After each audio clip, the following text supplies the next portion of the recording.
So it is 7:01. We will call to order our regular governing board meeting of August 25th.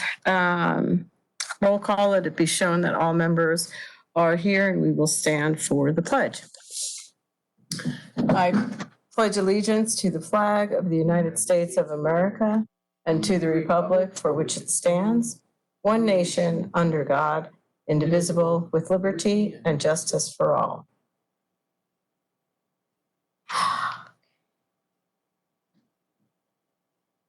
Oh, that's cool. Look at that. I never got to see that. Okay. Can I get someone to adopt the agenda? I move we adopt the agenda. Second. All those in favor say aye. Aye. Aye. Aye. That was 5, I'm going to guess. So board reports, I'm going to start and just say that we have received, read, processed lots of emails. The common thread is that we want children to be back in school with their teachers. How and when may not all be the same ideas. So I would like our governing board to kind of keep your reports a little bit shorter than we usually do, only because we have a discussion at the end, and I'd like the COVID report to get going. So ending my very short board report, I appreciate everyone that's been putting in the hours, the people that have been, the implementations that have gone in and that have done the work and given the feedback to continually improve what we're doing, knowing that opening the doors whenever they're open is not like it's going to be when we open the doors in February, that there's a lot of steps that are taken to do that. So Mrs. O'Brien, if you'd like to go next, go ahead.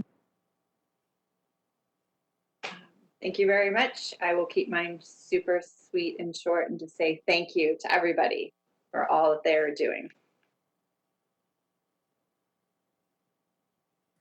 Wow, you said short. Ms. Tweedy? So I would also like to say thank you to everybody and it was great to hear the feedback from the community that online is getting smoother and a lot of the kinks are getting worked out. So that was great to hear, and I will keep my comments short as well. I have read all the emails I've received, haven't had time to respond to them all, and I will save my comments for the COVID report. Thank you, Ms. Frank.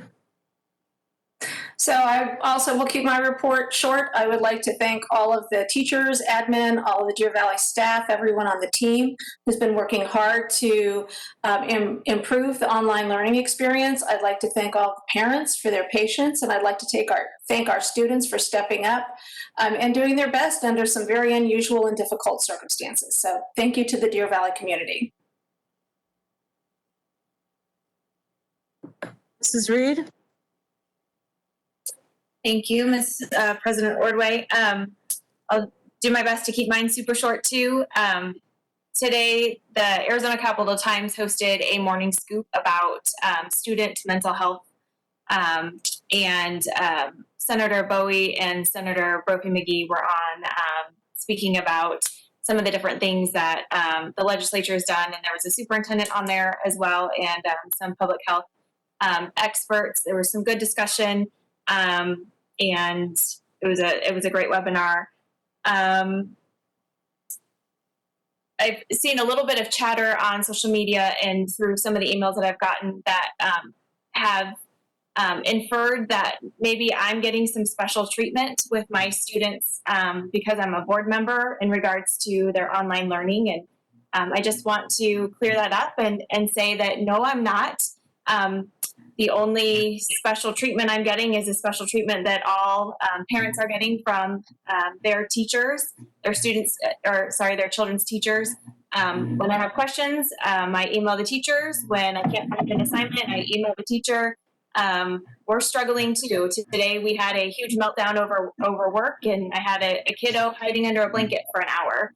And we took a break and we regrouped. So I'm right there with you. I'm not shirking my responsibilities as a governing board member. I'm doing my best of treading water. I work a full-time job on top of my governing board responsibilities, and I've got 4 kids at home with me that are doing online learning. So your concerns aren't falling on deaf ears. I'm living it with you. So that being said, just thank you to our parents and to our students. Special shout out to our seniors that are trying to navigate applying for school right now amidst all of this. So hopefully we get back to you in classroom learning soon. Thank you.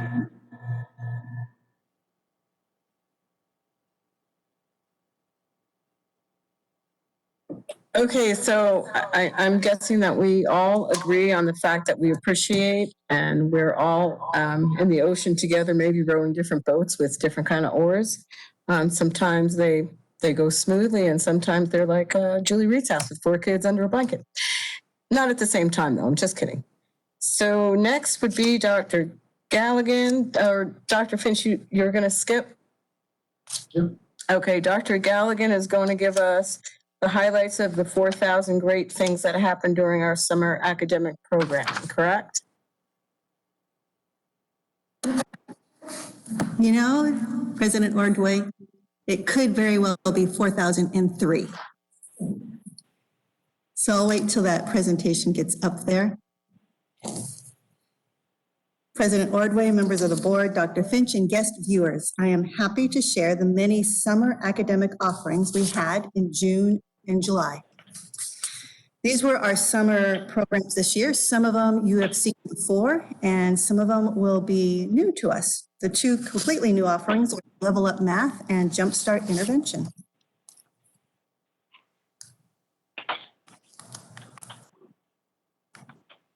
We'll see if this can work for us.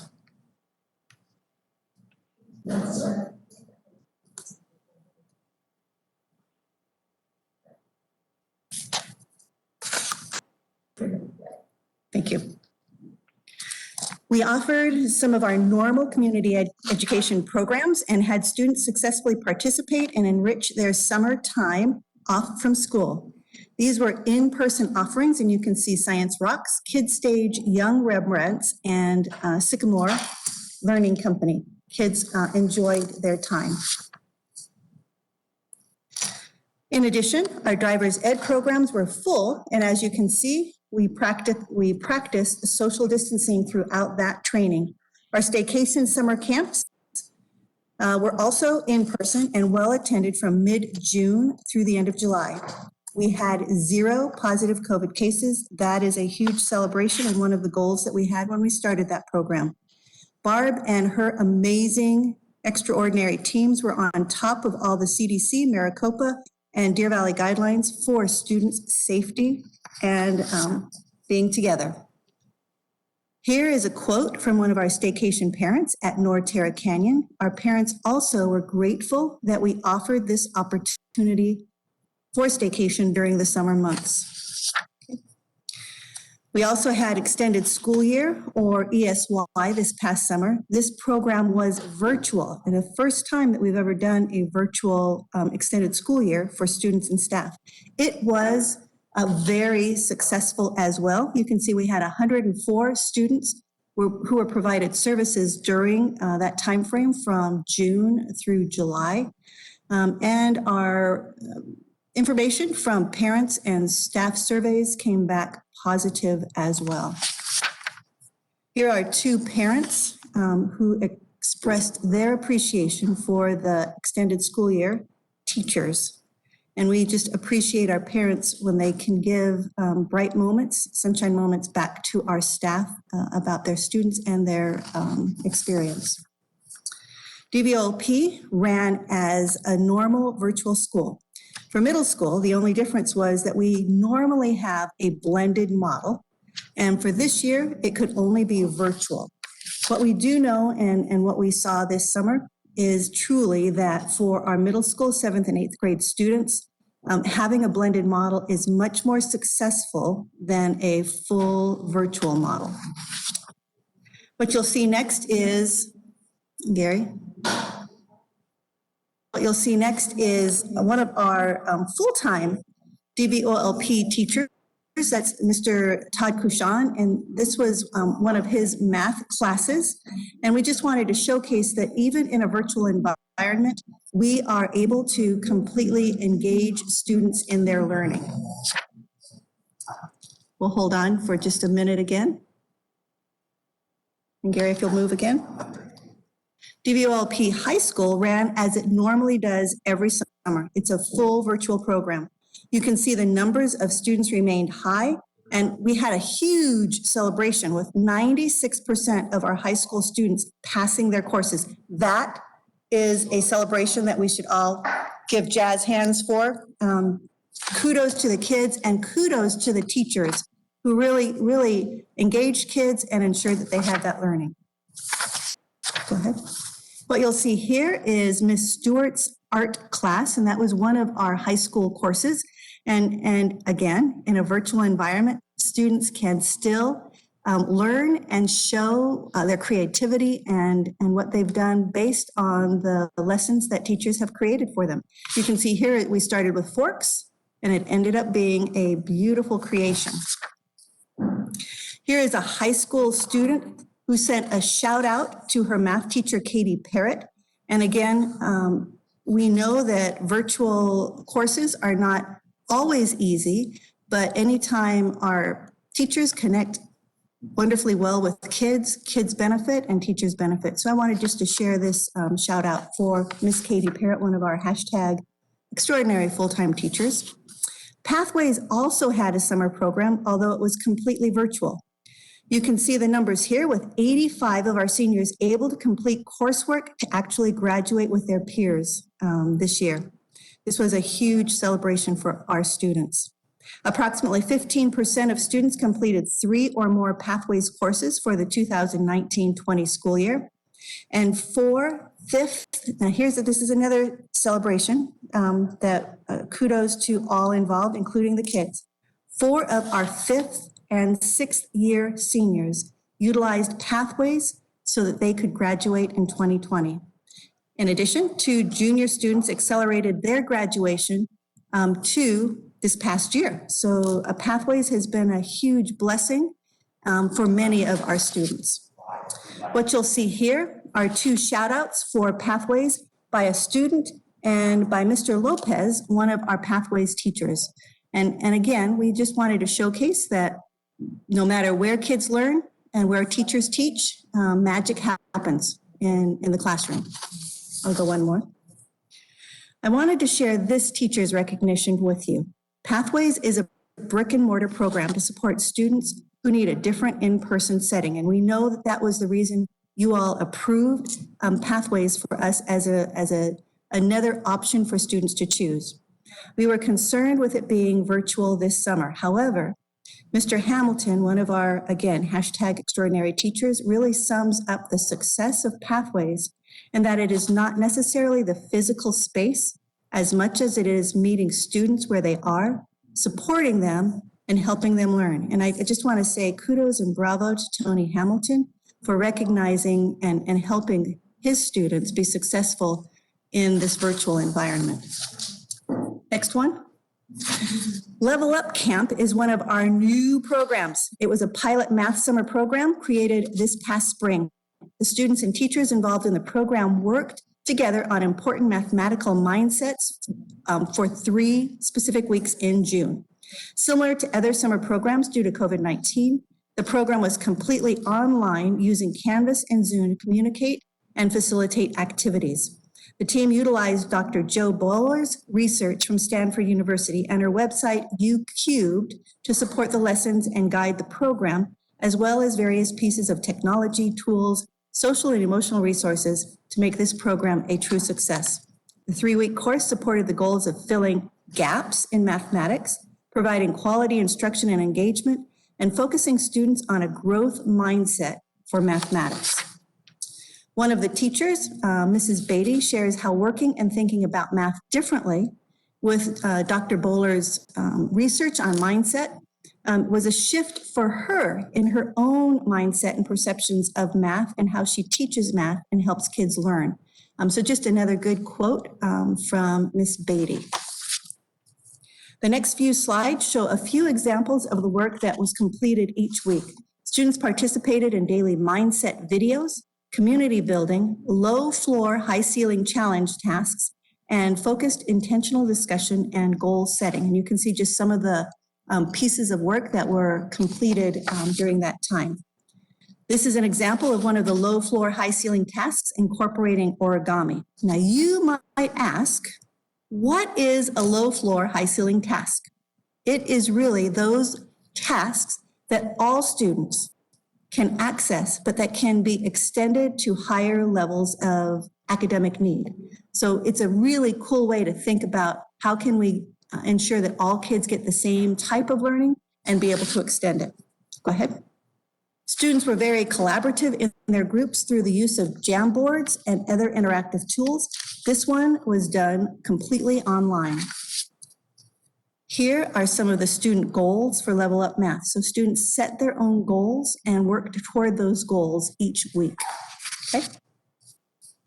Students were incentivized both intrinsically and extrinsically, which included weekly prizes and weekly guest speakers.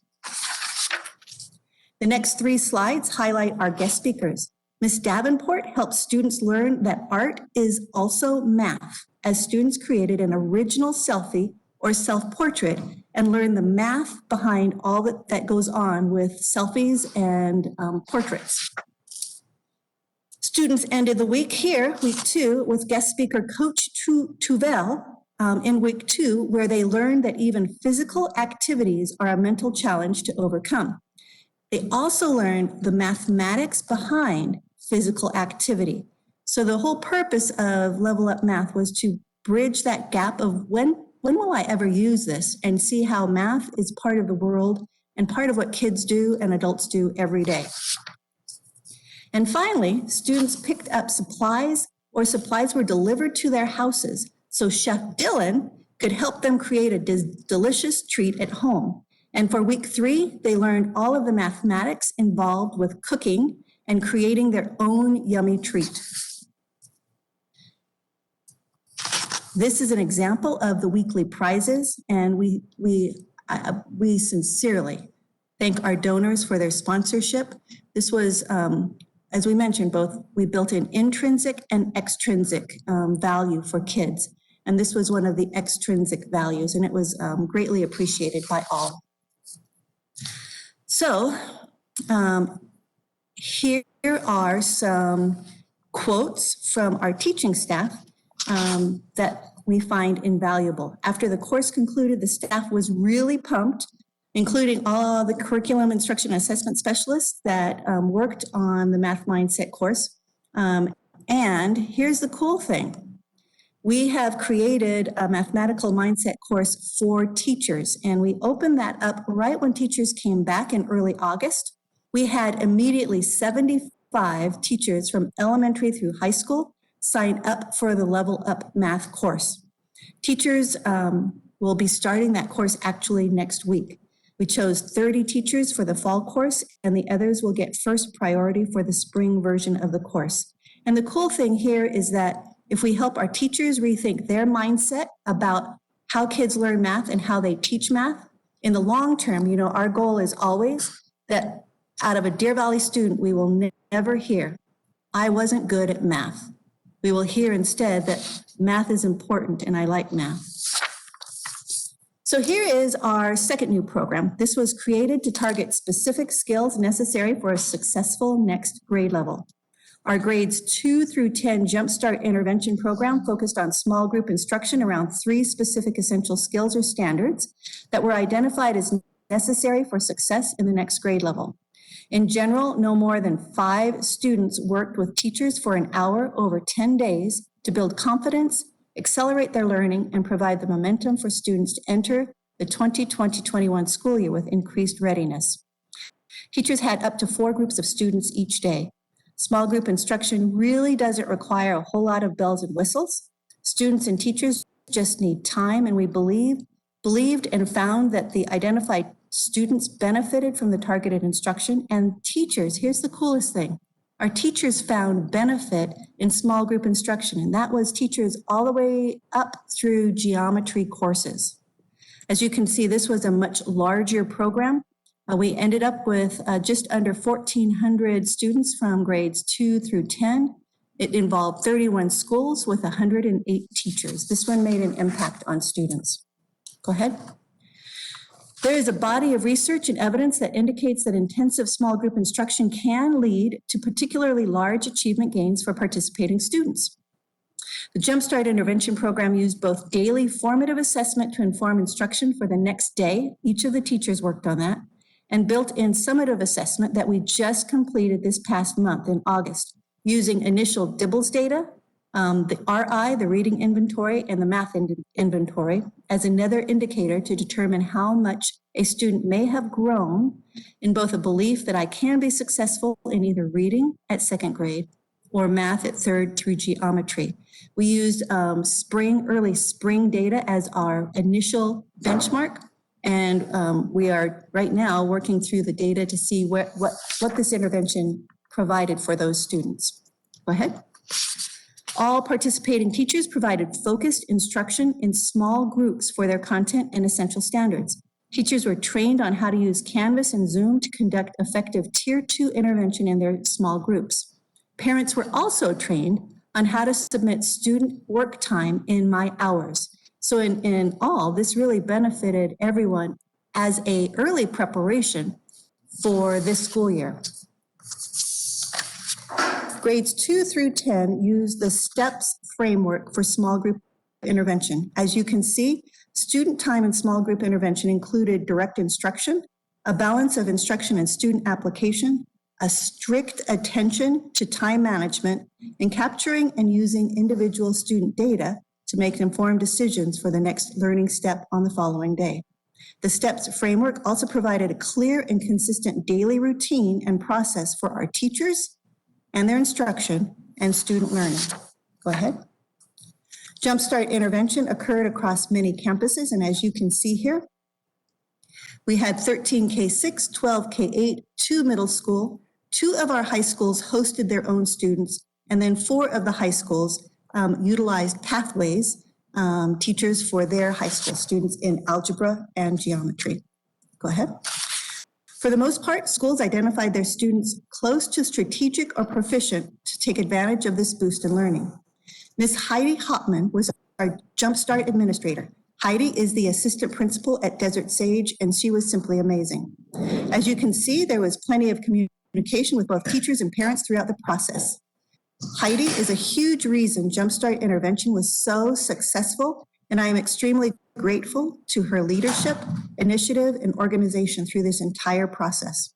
This was a massive undertaking with hundreds of students and families and teachers across most of our schools and grade levels. I would also like to recognize Paula Collins, who supported Jumpstart intervention at high school for many of our high school students. I'd like to also recognize Justin McLean at O'Connor and Don Pace at Barry Goldwater, who supported students and teachers on their campuses for Jumpstart as well. I can say that this particular program was truly a team effort. Similar to Math Level Up, Jumpstart had student incentives built in for students as well. We sincerely thank the Phoenix Book Company, Chick-fil-A, and Sonic. Their gracious donations we were able to give every student who participated just something to thank them for taking time out of their summer to work on reading or math. These are a few screenshots of instruction, virtual instruction in reading and or math. Here, Gary, here are some thoughts from our Jumpstart teachers. Really, our teachers overall, I think working with small groups of 5 kids is pretty amazing in that you can see where kids' gaps are and you can see them, fix them as you work with them. Next one. And here are some thoughts from some of our Jumpstart students. And again, for them, some of it was just being able to work in a small group and feel more comfortable to ask questions or to have that time to process. And that is it for our summer academic programs. Thank you. That was absolutely phenomenal, or extraordinary, using the Deer Valley word. That's comments, my observation. If anyone else has any questions, feel free.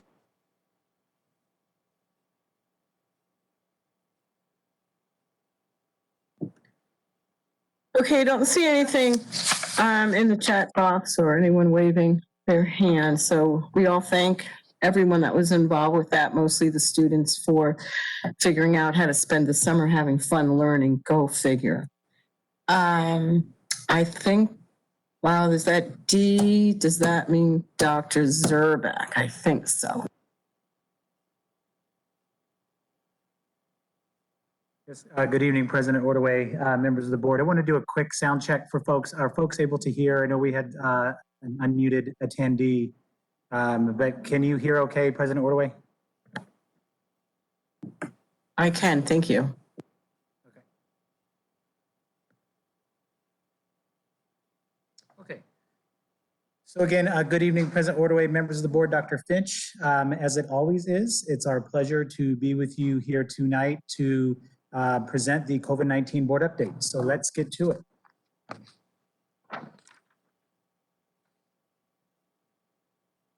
As they are bringing it up, our agenda is very similar to what it has been in prior presentations. We will begin with some sunshine stories. We actually have several this evening. We have many from the high school levels, and we have various updates from our work teams, and then throughout we can respond to any questions that you might have, and then at the end as well for any questions that did not get posed during the actual presentation. Okay, so for our sunshine stories, this is one of, I believe, 6, even though it says a different number at the end. But this first one comes from a teacher submission and submitted it regarding a student from Mirage Elementary who is at the free, safe learning space at Paseo. The teacher describes this student as an exemplar digital learner, and that the student is doing everything wonderful in distance learning and also supporting his younger sibling while at the free, safe learning space. So great job to this student from Mirage. And our next sunshine story will come from Dr. Galligan. This particular sunshine story comes from a parent about a geometry class, and just wanted to share that her child has benefited with the work of the teacher with the student virtually. Just you can see if you read through there that, again, as I mentioned before, when our teachers and our students can connect and we meet them where they are, true magic occurs. And truly, this is a parent who is very grateful to that particular teacher. Okay, our third sunshine story again stays at the high school level, and it's from Deer Valley High School. This parent writes to Principal Kim Crooks. I always knew we had the best teachers here at Deer Valley High School. We also have the best counselor in Miss Denise Darr. She is just on it. She's on top of it and knows exactly what we need. The parent goes on to recognize some additional individuals, comment on how her daughter had been struggling a bit, but says that these teachers are just everything, and thank you so much for your leadership. So great job, Deer Valley High School there. Our next story, back to Dr. Galligan. So this one comes from a parent, an O'Connor parent, emailed to Dr. Miller and the teachers. And I'll just read the first part of it. I wanted to reach out and let you know how much I appreciate all of your hard work. My daughter is engaged throughout the school day and seems to be doing meaningful assignments throughout the week. And I'm just going to skip down. She says, I know that online school is not ideal for every student, but from my perspective, it is working well. I am grateful for your commitment to the students despite all of the challenges we are facing. And again, truly a sunshine comment to O'Connor teachers and administration.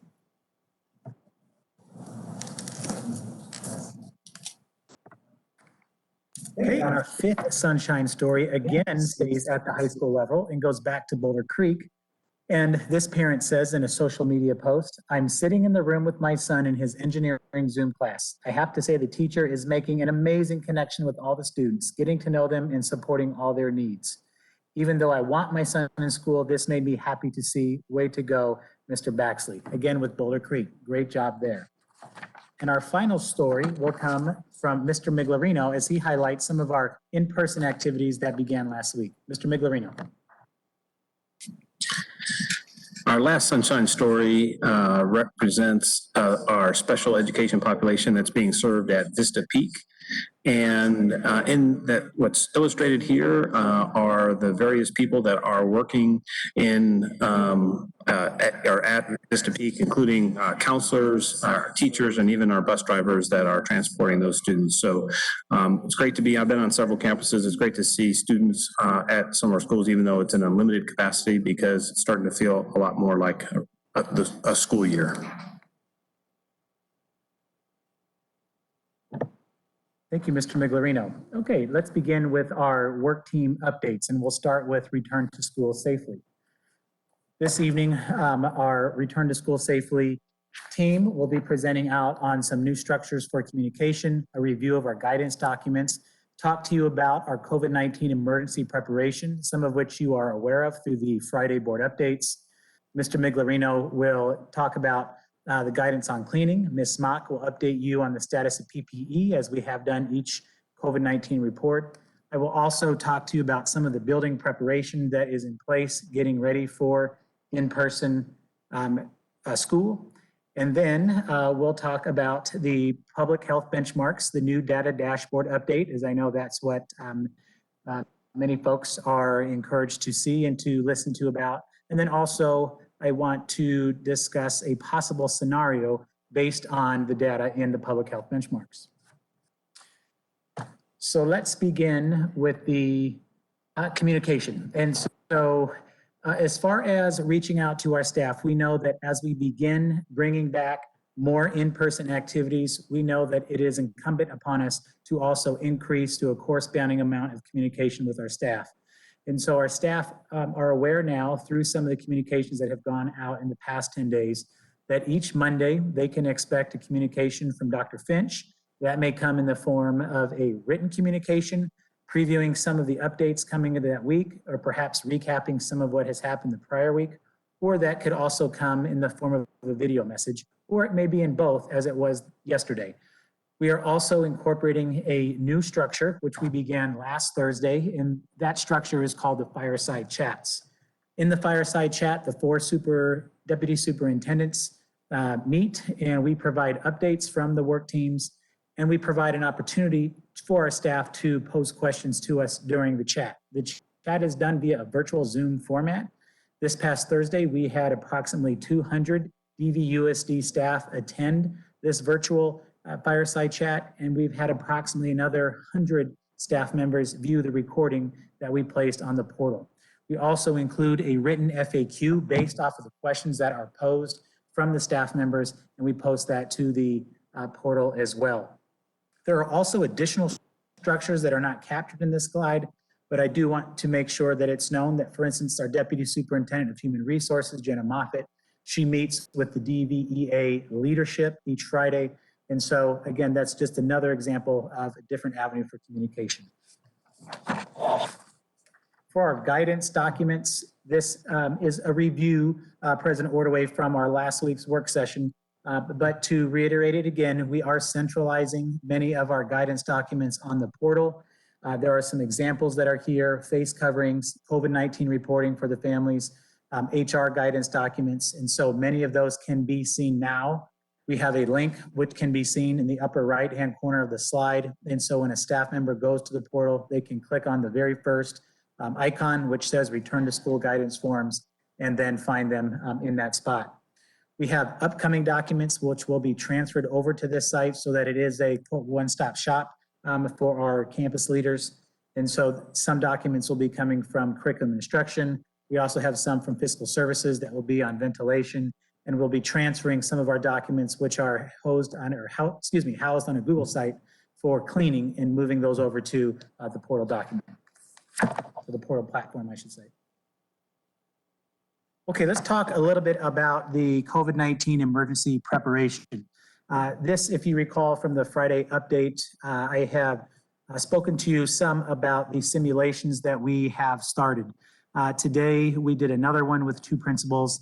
And so in these simulations, we present different scenarios that may occur with our campus leaders with respect to COVID-19. It may involve situations with a positive test. It may involve situations with close contacts, or it may involve situations where the information is vague. And so we are looking for them to work through each of these different scenarios and the different factors that are at play. On these simulated Zoom calls, we have members from ALS. We also have Jenna Moffitt and Trevor Ettenborough. As they all together, we talk through the situation and we go through the different steps as far as how things would be handled. The principals that have gone through these simulations have reported back to us that they have been very helpful for them. It's given them a chance to really think about it in a situation when the stakes go up some, as folks are listening and listening to how they might respond to these situations. And so we plan to continue these as we go forward. You can see that one of the ideas that was voiced by Deputy Superintendent Moffitt is a fishbowl activity where principals and campus leaders would watch ALS and HR debrief a COVID situation, and then the principals would have an opportunity to talk to each other about what they heard and then pose any questions they have about that process. And so that is something that we look to do in the near future. We also will do some whole group chunked sessions with breakouts for the principals to go through our guidance documents that are there and to make sure that they're familiar with what they would do. Now, rest assured, President Erdway and board members, that of course ALS and HR will always be there to support our campus leaders when these situations arise, as we want to make sure that folks know that we're there by their side to help them go through some of this. Another piece that is exciting from our perspective is the use of Slack. Many folks are aware of Slack as it's used in many commercial industries, but we are looking at it for emergency management with COVID. Slack is a platform that can be used through the desktop. It has a web-based format, and it also has a mobile phone app format that we can use, where it has push notifications that can go to anyone that is involved in a certain situation. And so more to that will come on the next slide. So with this Slack program, we can make individual private channels for each school so that information remains confidential, as we know that confidentiality is an important component when managing any COVID situation, dealing with the delicateness of the data. And so in these private channels, we can communicate with the campus leader. We can also extend communication out to someone such as the campus nurse if it becomes necessary. We also are able to have a universal DVUSD leader channel where some of the documents can be provided, again, in a one-stop shop that are connected to the portal. And so that makes it very convenient for our campus leaders. We have what we're calling a flow document, which is also attached to the file component for each channel. And in that file, or in that flow document, it contains a number of items that need to be completed when working through a COVID-19 incident.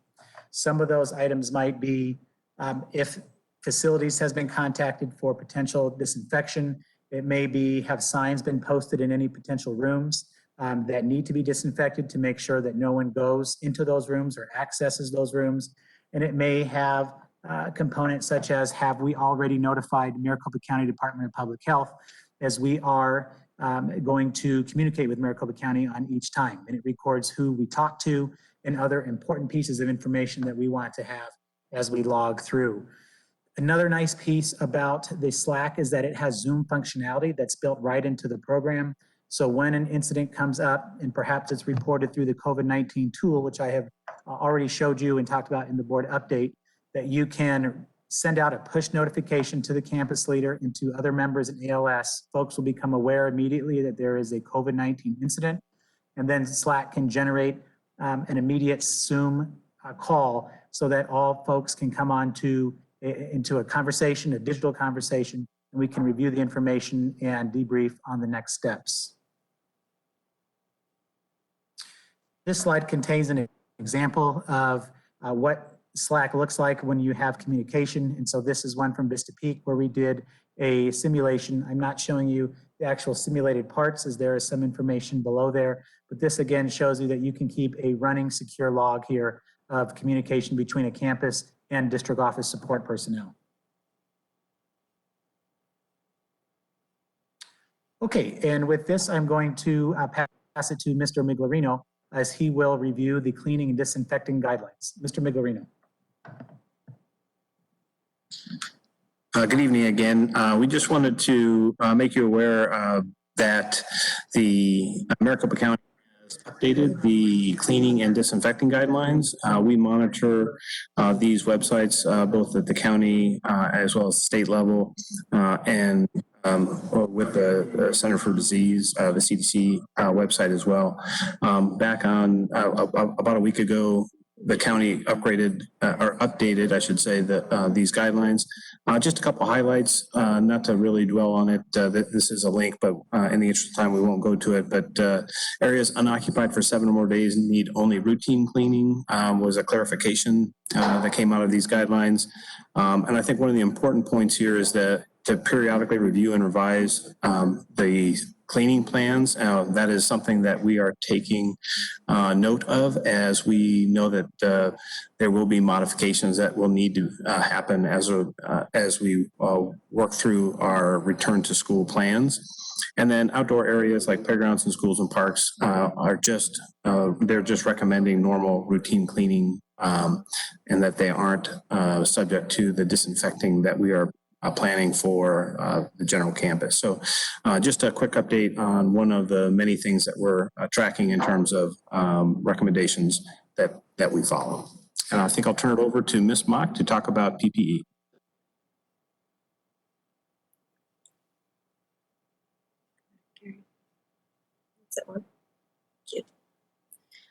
Thank you, Mr. Miglerino, President Ordway, members of the board. We've done a PPE report in the Friday update last week, and we talked a little bit at the last board meeting about exactly what we've provided. And this format's just a little different format to show you exactly what we've done, down to the number exactly of what we've ordered. 2,850 half-gallon bottles of hand sanitizer with pumps. We've distributed those to the schools, trying to make sure there's one in every classroom and open area, and those are combined with the 305 wall-mounted and portable hand sanitizer dispensers that facilities distributed earlier in the summer as well. The number 25 sanitizer, these numbers are based on 75 bottles per most of the campuses, with 225 per high school campus as well. What that equates to is about 3,735 labeled trigger bottles of the number 25 sanitizer that are available for the schools to use.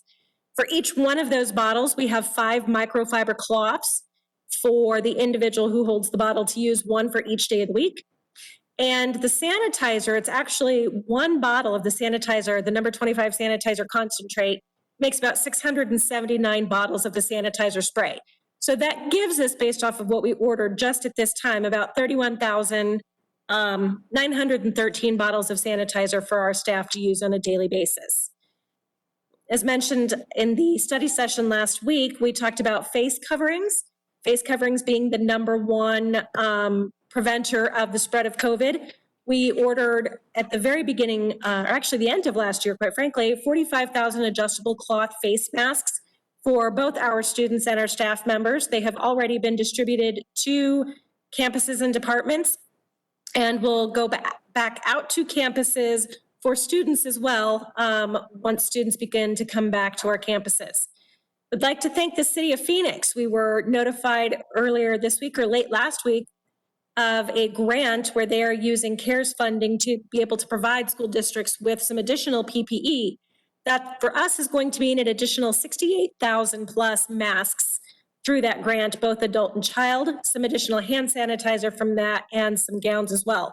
We will not have those for about 3 weeks, but those will just be added to the items that we already have in stock. In addition, on our own, we've ordered about 1,000 reusable cloth face masks with the clear anti-fog covering over the mouth. Those are for use by our other professional staff, including our speech therapists, those staff members that need to be able to have their face more visible when working with our students directly. We already had on hand 1,500 face shields, but in light of some of the information we received at last week's board work session, we ordered an additional 3,000 and have those coming in. so that we will have a face shield to use for each one of our teachers in conjunction with their cloth face mask. And we've also ordered 500 boxes of 50 disposable face masks in both adult and child size. Again, I just want to give a shout out and kudos to our purchasing department and warehouse, who, whenever we ask for these items, are right on top of getting those items ordered in and distributed out to the schools. They're amazing. And yes, Mrs. Ordway, extraordinary. Thank you, Ms. Bach. I would also add, with respect to the face coverings, President Ordway, members of the board, that in the parent update yesterday, we did communicate the information for the free face covering program through the state. And so that information was provided to all of our parents, and they were encouraged to submit the request for the free face mask. And we also provided that information to the schools as well, so that they could remind their parents. Okay, so let's now talk about building preparation for return to school, especially as our public health benchmark numbers continue to trend in a positive direction. And so with that, we are putting into place and have already put into place some items, but want to give you a timeline as far as how the buildings are preparing for it. So this Friday, we have set our deadline for the initial planning group, which I mentioned before is a group composed of members of ALS as well as 4 building principals. That group is set to complete the first model school by this Friday. The members of that team will be at the model school. They will be poking holes, if you will, at certain parts of it to make sure that all of the T's are crossed and the I's are dotted there. The other principals involved in that group will then take what they have learned at that particular model school, and they will transfer that to their own schools next week. And so by the end of next week, we should have 4 schools that are set up for this model school. And when we're talking about the model school, President Ordway, of course, we're talking about schools with the appropriate social distancing markers in the hallways, with signage for the arrival and dismissal, signage for washing hands, for appropriate face covering wear, et cetera. So many of these things, they are also looking at the designs of the classrooms and trying to establish the most amount of space that they can between each individual student's desk area. Also, we plan to share some of the pictures of the model school with our campus leaders on September the 1st. And so that would be next week for us. And then we are also looking at sharing those pictures with our staff members via the fireside chat in the afternoon of September the 2nd. And then we also want to start taking some videos of our schools so that we can use those with all of our principals, so they can take that, they can think about how that applies to their own schools and begin the design and any other modifications they need to have on their own campus.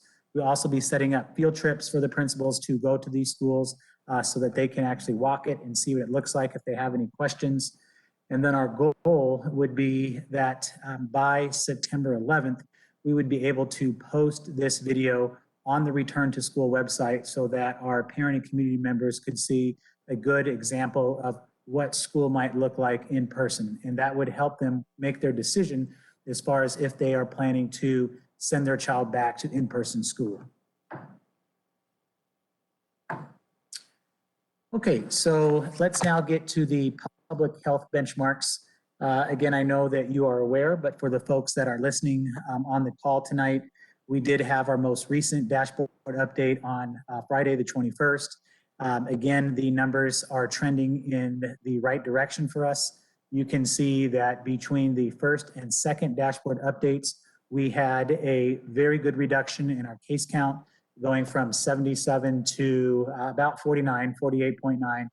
Our percent positivity dropped about a little more than 1.5% there to 6.5. And our COVID-like illness, actually that would be a green there from August 14th. So it should be green, and it continued to stay in the green and also reduced by another percentage point to 3%.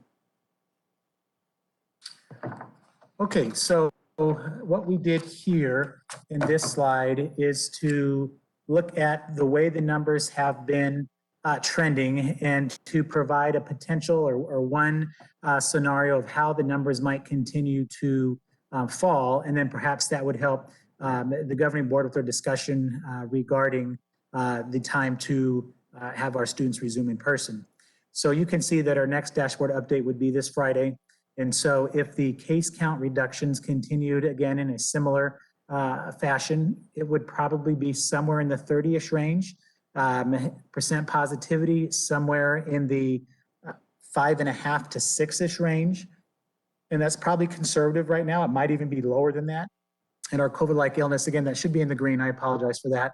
That perhaps staying at around 3, but since that's already in the green, that would be in the minimal to no spread region there from the ADHS benchmarks. September 4th is our next one. And again, you can see that there, a continued drop in the case count. We are factoring in that it may be harder to decrease once the numbers get smaller. And so that's why you don't see September 4th an automatic 30 count decrease again, as you saw that from the first dashboard update to the second. That if it happened, that would be spectacular, but it may become more difficult when the numbers start to compress. Again, our percent positivity, you can see there is another 0.5% to 2% decline.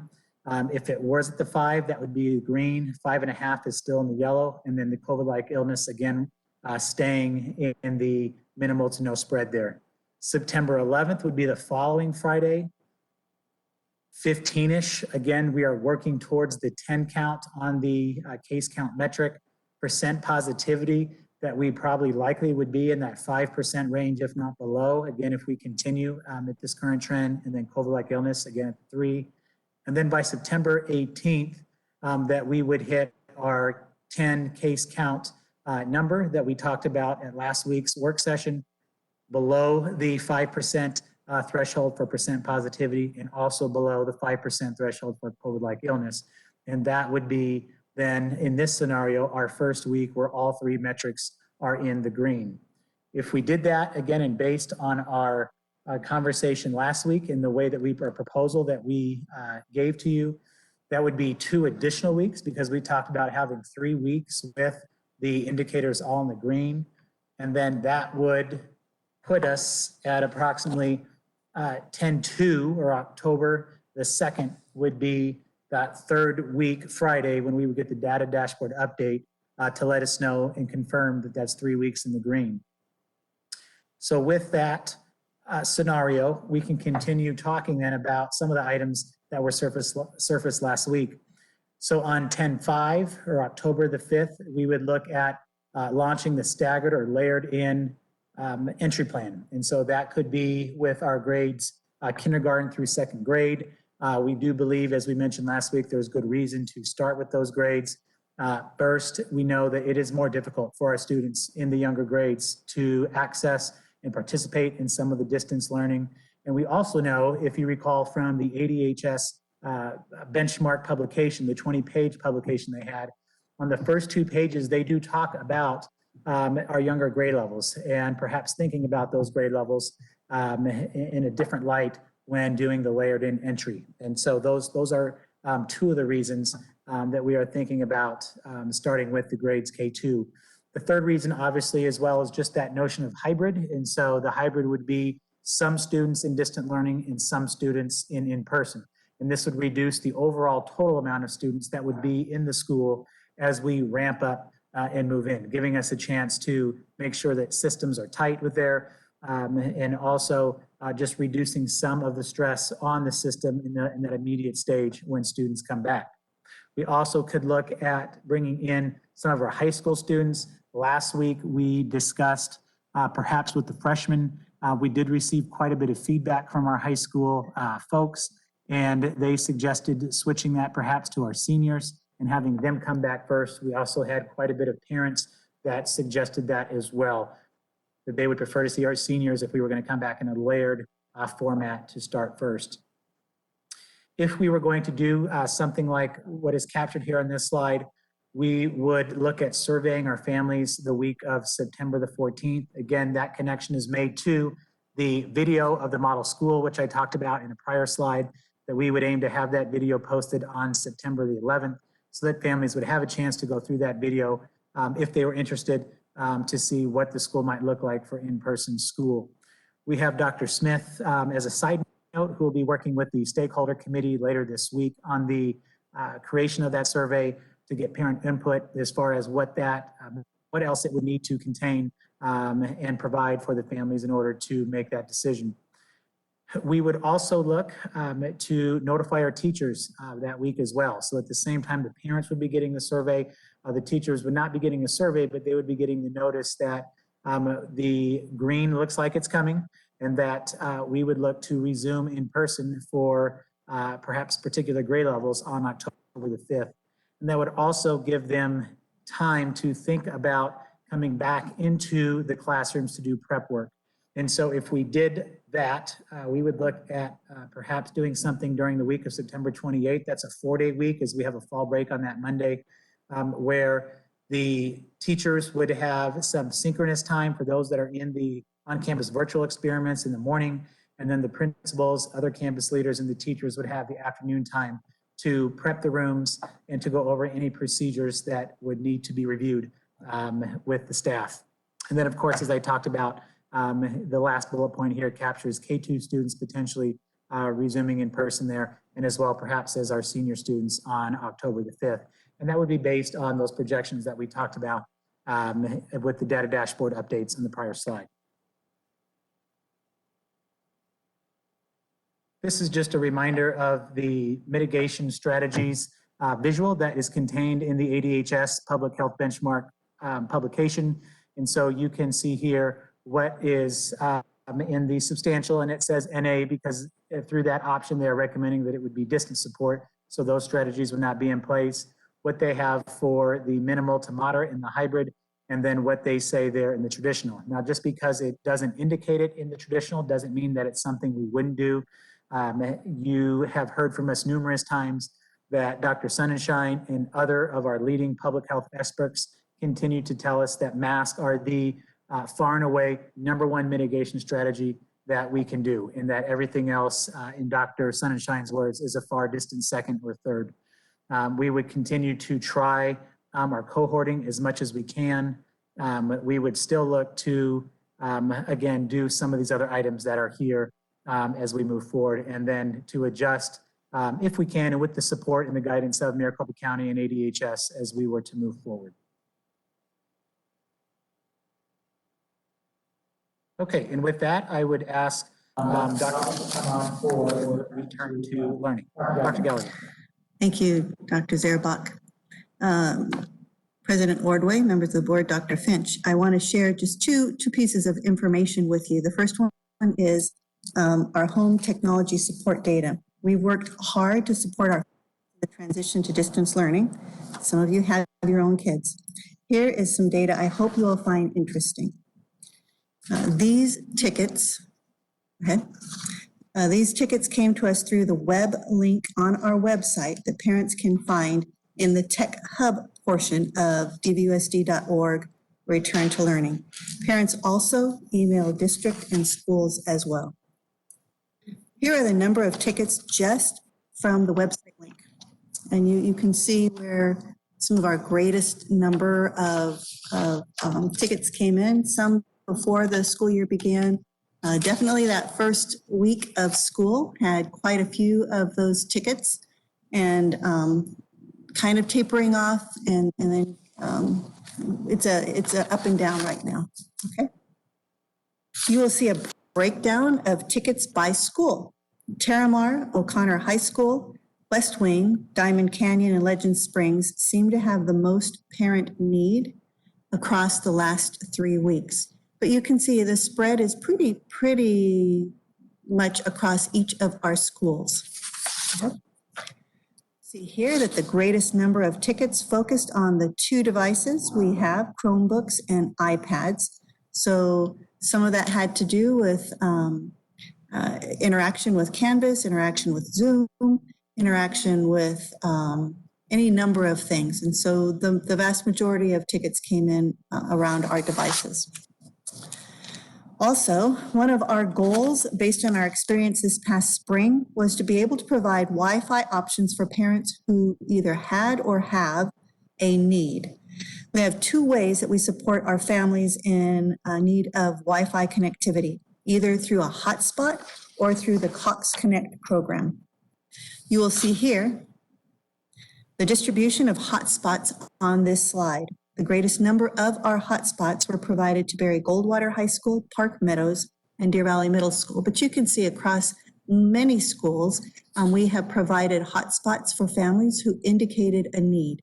And they can indicate that need also on the district website through that tech hub and tech distribution area. Go ahead. Here are families qualifying for the Cox Connect program, and you can see here again, Goldwater, Sunrise, and Esperanza, and Paseo Hills pretty much have the parents who reached out to us. Now, we did have parents who reached out about the Cox Connect program, but did not qualify. And in that instance, they were provided a hotspot through Deer Valley. Go ahead. So we're going to just take a quick look at our totals. I would be remiss if I did not personally thank Kathy White, Director of Academic and Assessment, as she really took on the brunt of all of those help desk tickets that you just saw and working with families for Wi-Fi access. She has been a rock star in helping parents work through technology challenges since before the school year started. Jeff and the ISNT team have also helped us work through solutions that seem to pop up every day with those two devices, Canvas, Zoom, and a myriad of other unforeseen needs. Again, as I've mentioned before, our technology has been truly a total team effort to make sure that kids have what they need, families have what they need, so learning can happen at home. And that's it for me for that one. I have a second one, and we can take a look at that. And this is about our course building needs. Here we go. So on July 7th, we shared with you that we would be building our own K-6 Canvas courses rather than purchasing a canned program. We believe that ensuring we have control over our core competency, which is to teach and ensure student learning occurs, that it is not something that we give away to a commercial organization or product. Although we have had some rocky moments and have had to rethink course building along the way, we have learned so much and have had amazing teachers who helped us with our first experience building the K-6 level courses and tackling the magnitude of this endeavor. I want to thank Chelsea Lanningham, Michelle Coots, and Shani Harding, who have been the brain trust behind the creation of the Deer Valley K-6 Canvas courses. I cannot express to you how much they have done to ensure that we have courses for teachers and students. We are fortunate that all three of them are continuing as a team as we continue to build our Canvas courses throughout the year. When we think about our Deer Valley built courses, we know that right now we are using them in distance learning. We also know that when we come back to in-person, that there will be opportunity that most, if not all, of our teachers will continue to use Canvas courses because they will have potentially both in-person and virtual students. We also know that if the unforeseen happens and a classroom or a school needs to shut because of intermittent COVID-19 closures, that our Canvas courses become very important in that continuity of learning. Okay, Gary? What I wanted to do here was just to share with you, this is the structure that we use for our course building. So you can see we have a specific structure, and that's what kids access, kids and parents. We have content. There's a specific format that all of our courses follow. We are working on specific submission counts. And as I said, we have learned right along with everyone else with our Canvas course building. And we are working to make sure that we have specific days for submission so that not every day is overloaded. And then I wanted to share with you our team structure. So teams are structured by grade levels to ensure collaboration and then continuity between grade levels. And each content area has a team lead, and each grade level content area has a Canvas expert and 2 to 4 content experts. And that's how we've been building our first quarter courses. Go ahead. Here are the responsibilities for those roles. And I think if you would give me just a moment, I'd really like you to scan through. So our team leads work with 7 grade levels of course building across all content areas. And then within that, each grade level has content experts and a Canvas expert. So you can see the responsibilities for each of those roles in creating our Canvas courses that our students utilize, that our teachers personalize, and that our parents interact with. Go ahead. What I wanted to do here was to show that in quarter 1, these are the courses that were built. K-6 ELA, math, science, social studies. We built out our intervention programs for Read 180, Math 180, and System 44. That spanned even into middle school. We built out EL targeted language instruction K-8 for our English language learners. What we have found is that our parents are participating with their kids, and a side benefit is that our parents are also gaining English proficiency because they are learning right along with their kids. We also built a full semester worth of specials courses. We had high school Spanish that we had been needing to build, and so semesters 1 and 3, quarters 1 and 3 were built.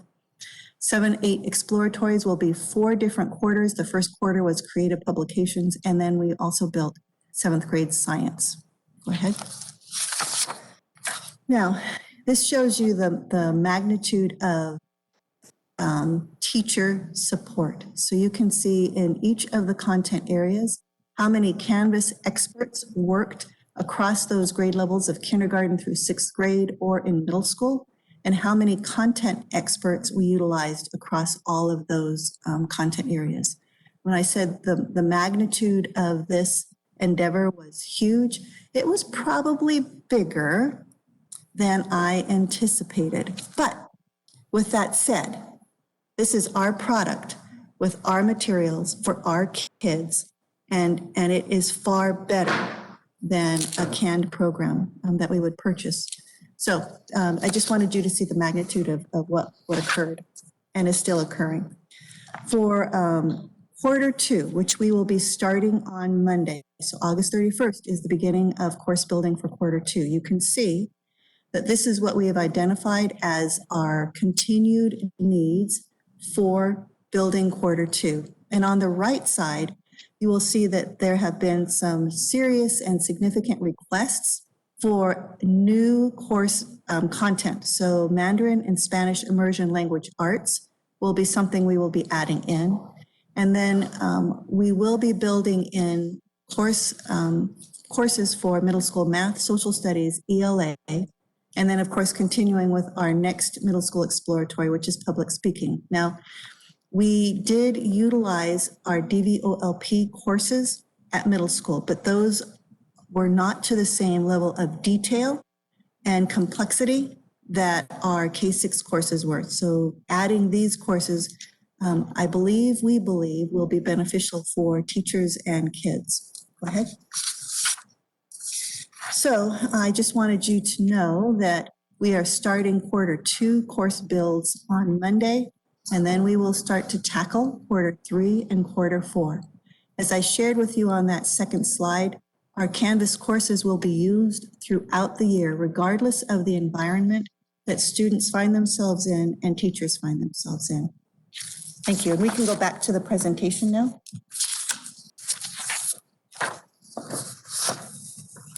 And the next slide, Gary. And then I also want to give you just a bit of a timeline as well. So we are also working on, beginning to work on our return to in-person planning. This Thursday, we have our level meetings, and we will be talking with our middle and high school principals in the morning and K6, K8 principals in the afternoon. And a portion of the time, Gary, Jenna, and I will be seeking input and thoughts about some of the information that Gary shared with you earlier, but about coming back with that layered approach. I will be bringing the Return to Learning team back. Meetings will begin next week. Out of that, we will create an elementary, middle, and high school team of teachers and administrators that will work with me and others to really flesh out what would and will in-person learning look like when we come back. On Tuesday of next week, we are doing a simulation of a classroom that works with both in-person and virtual class members so that we can see what are the technology needs, what is the room needs, what would we need to think through as we begin to plan for in-person learning that has both students in person and students virtual. And then our goal is to have a structure for classroom interaction and instruction with students ready to share out no later than September 18th. And one of the things that we've all had to do most recently is a paradigm shift in how school starts, how school runs, and we're going to have a paradigm shift in thinking about what does in-person instruction look like, because it will not and cannot look like it has in past years. So that's what those teams of teachers and administrators are going to help us work through. Thank you.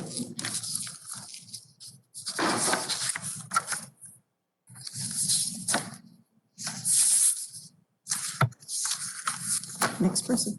Okay, so this evening about 4 topics I'm going to review with you all. So we're going to look at preparing for in-person learning like the other teams did, covering for self-isolation periods due to COVID-19. We're going to look at face coverings and social distancing reminders, and also some updates on managing illness and reporting COVID. So first off, some of this is a reiteration of what you've already learned, except it's from the HR perspective. So we are currently establishing recommendations and protocols for self-isolation coverage. This is taking, as you can imagine, a lot of thinking time and creative time and a lot of debriefing time. And there's another slide devoted to this, so I'll go to the next bullet. Back to that slide though.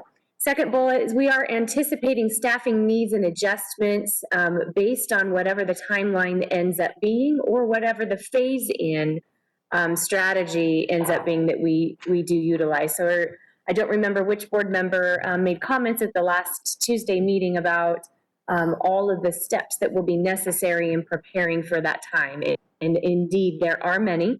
And those are the things that we are working out now. So we are backing out from the anticipated time to start.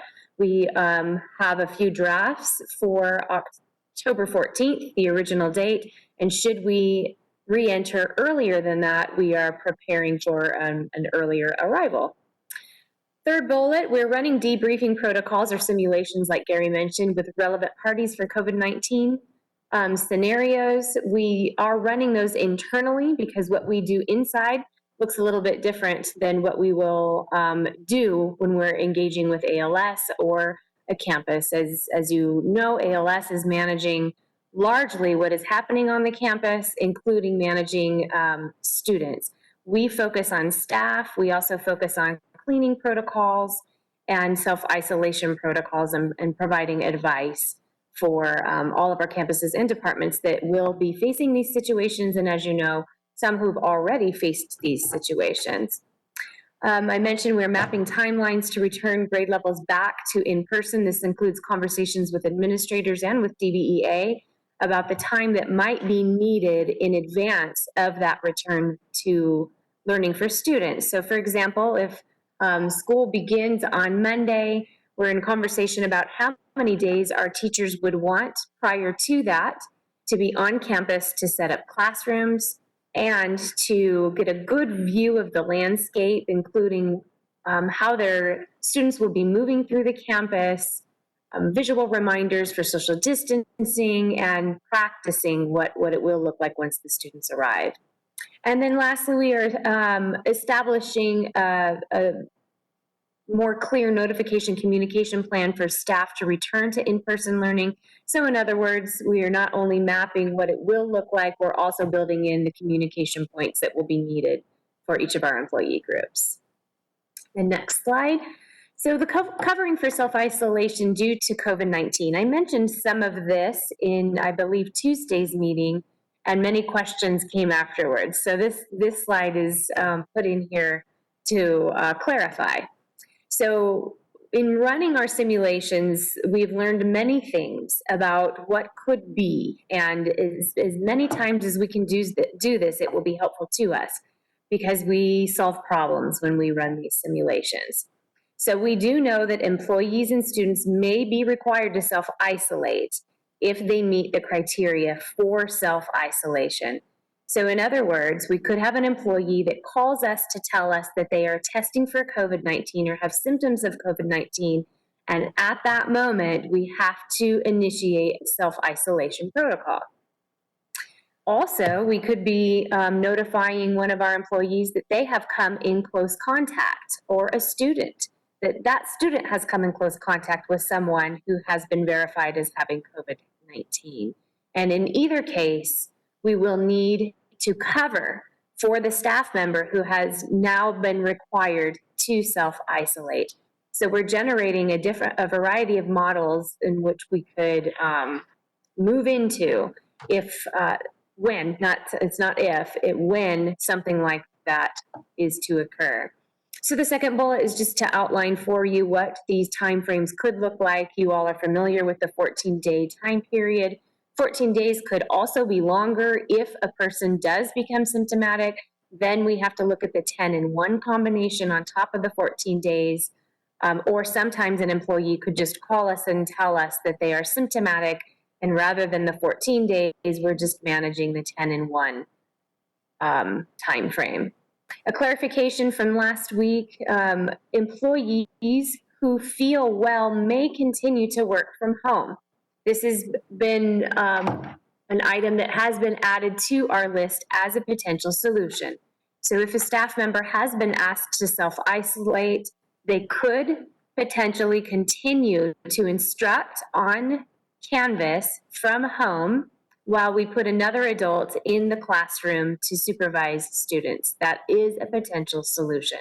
However, for clarification for anyone that misunderstood, if you don't feel good, if any of our employees don't feel good and cannot work, they would not be required to do something like that.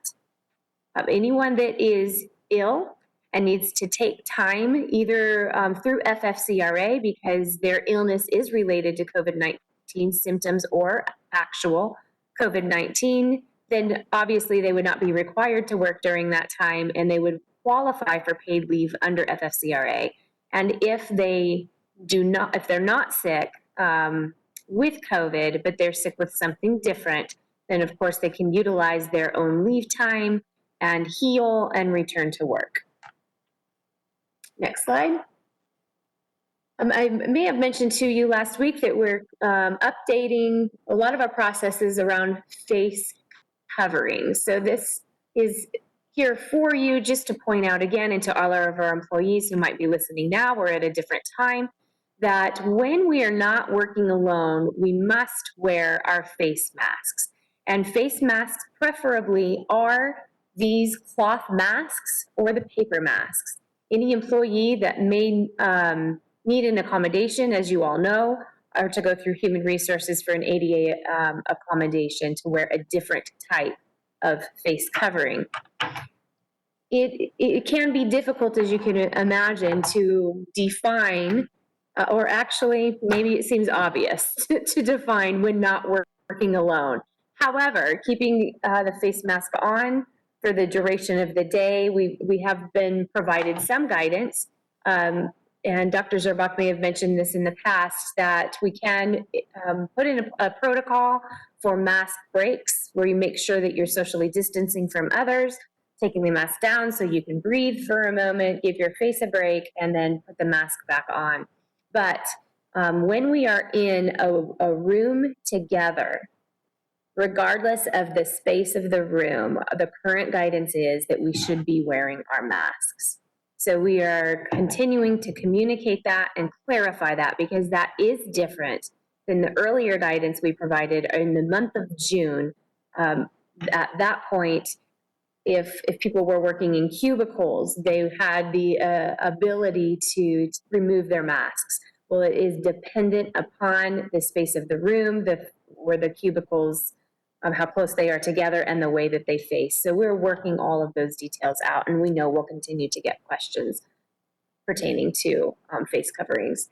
And also, I also want to reiterate that as people have concerns regarding face coverings, they can take those concerns to their supervisor or to human resources.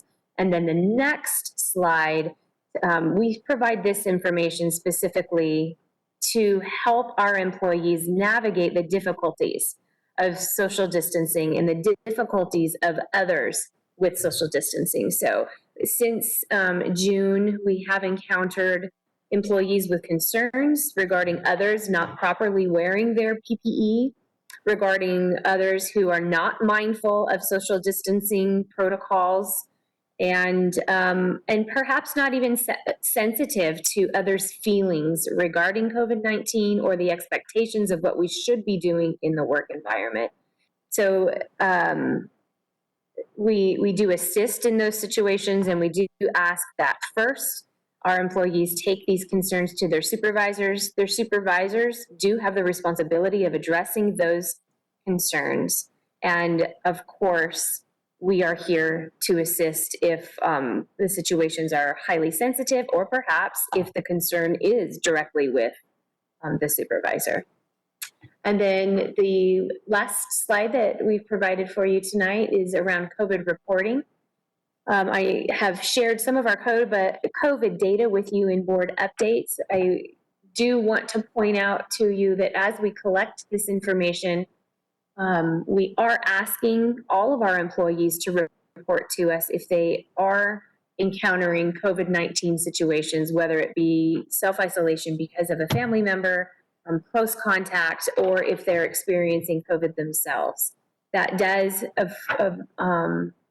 change our data, as you can imagine. If you're working from home, we don't need to worry so much about your particular situation when it comes to on-site work, but we still do need to know, because at any time you could need to come to work for a certain task, and we need your work location and your supervisor to know that that is not something that you're able to do right now. So again, we do ask, and we are promoting that all of our employees report this to us regardless of their work site, and it also puts us all in practice for the protocols we'll need to follow when everyone returns to on-site work as the year goes by. Thank you, Mrs. Moffett. And with that is our concluding slide as an order way for the COVID-19 report for tonight.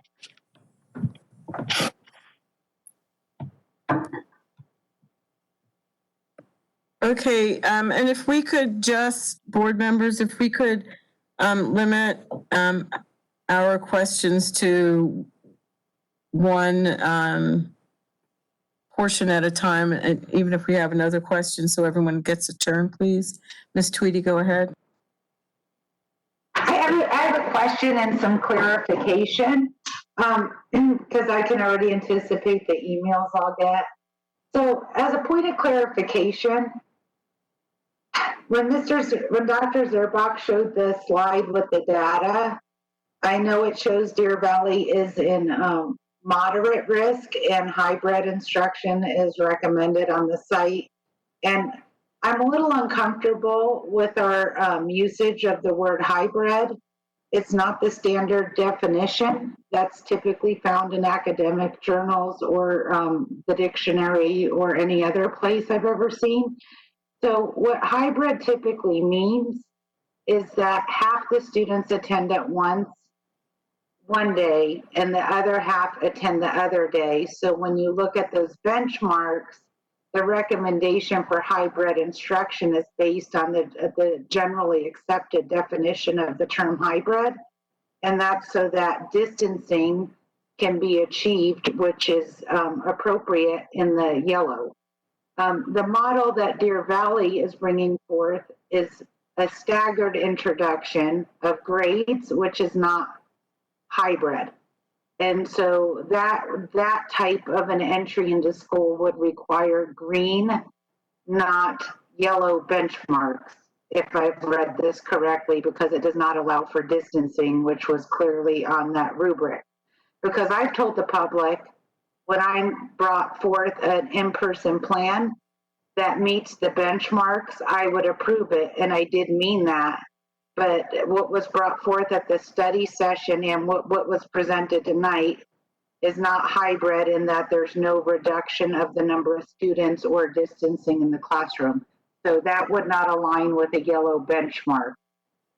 That would require all green benchmarks to implement. Am I correct? Dr. Zerbeck, would you like to go over that, please? Sure, President Ordway, Ms. Tweedy. The hybrid concept that we have talked about, it is true what Ms. Tweedy has said. It is not the concept of a rotation model, if you will, like a group A, group B on a Monday, Tuesday. The way we have been using it is with a staggered entry, so not having all grade levels come back at one time, but having a fewer number of grade levels, such as Kinder 1 or K1, 2, or even just Kinder. With the proposal that was suggested last week at the work session, it was for 3 weeks in the green before coming back. And so really that would be more conservative from the standpoint of still having a staggered approach, even though we are in the green. But as a follow-up, because when you hold on one second. Dr. Finch, did you want to add something?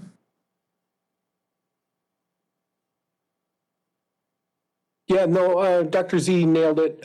We have gone round and round with the state on the hybrid concept, and I talked about it at the work session as well. Hybrid has many definitions, and they also, the state wants us to exercise our own discretion on what we consider hybrid. I agree with Ms. Tweedy. That's why we want to head to the green first. I think that's the best way to go. And then use the staggered concept. Remember that the key ingredient to why we can't do an A-B concept in a system our size is because we have to run the free space at the same time. So in theory, we have to run 3 schools. We don't have the space or the people to do that. So that's why I'm recommending that we head to the green first and then use the staggered to follow up to even be more conservative. So Ms. Tweedy is correct.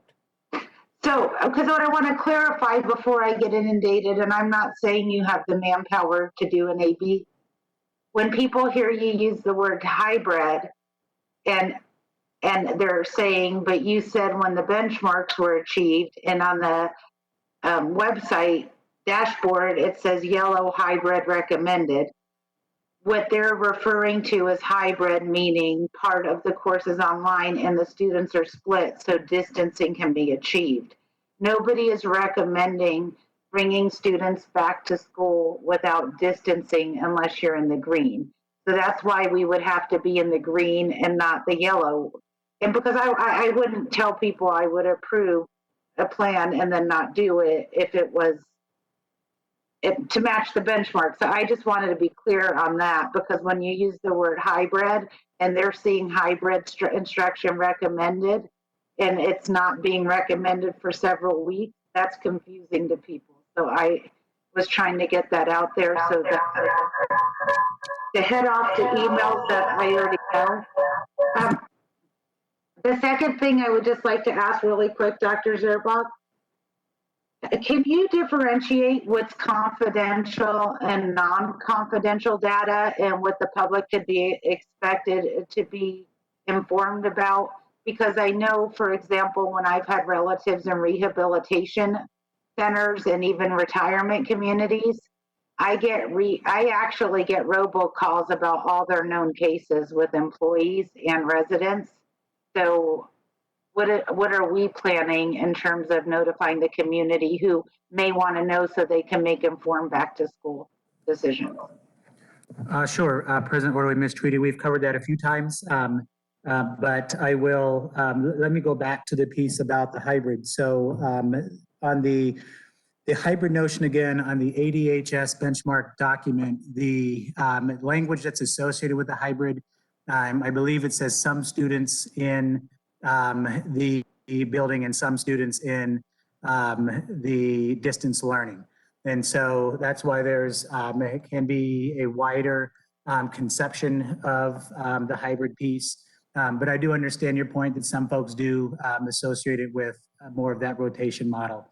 As far as the reporting, as we have communicated again so far, that county health has let us know that for sure we would communicate with the parents of students who would be in close contact or who would likely be in close contact with someone who was either had a positive test or was a presumptive positive that we would have. And then on the individual cases, the county is advising us that we would work with the case incident worker and that that person would be giving us the guidance as far as who else would need to know that particular information. And so I know that all the districts, again, are asking that question. County is aware of that. They did release an exposure template letter last week. And so that was one of their first steps as far as what they would help provide to the public. And they did say they would be continuing to give us more guidance as we continue on as far as what else might be able to be communicated out. But as heretofore right now, it would be what their case incident worker it gives us the guidance for, outside of the would be in close contact. I'm sorry, though, just one more question, Dr. Z, and then I'll let someone else go.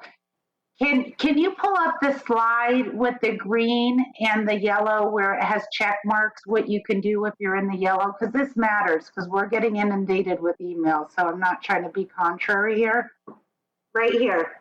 So do you see the 6 feet distance on the hybrid model where there's an X? But when it's green and it says traditional, there's no 6 foot checked. So with the hybrid model, I get that that's your definition of hybrid, but I'm thinking their interpretation of hybrid that would go with a moderate risk is the hybrid on the AB schedule. I'm not saying that yours doesn't meet the actual words. It doesn't meet the requirements of a moderate risk. So when people email me and say, why aren't you guys approving the hybrid? This is why, because the way it was brought forward, you would have to bring forward a plan with 6 feet of distance for it to comply with the benchmarks. And I'm not saying you can, but I'm saying that would be my reason for only approving the plan you brought forward on green. And that's the definition most people hold of hybrid. And I just want to clarify it before the emails start coming, because to use the word hybrid and say we're waiting for 3 weeks of green to have hybrid instruction, I can already imagine the reaction. I'd be reacting that way too. So I wanted to bring attention to this. Sure, President Orley, Ms. Tweedy, again, I guess I would just echo what Dr. Finch said, that there are some limitations for us in terms of that. And so I believe Dr. Sonnenschein, I believe her words last week were, again, face masks being the primary mitigation strategy, and that she could support a plan for 3 feet of distancing along with the face mask.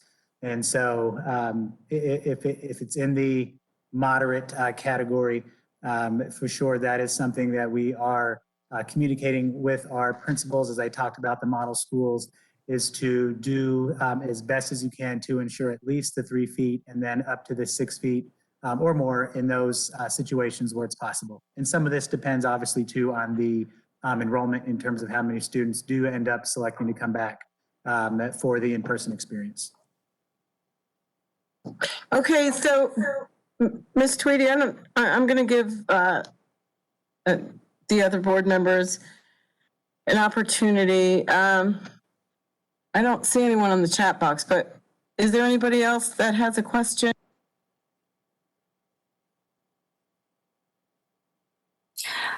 This is Ms. Frank. Yes, I have a question. Okay, go ahead.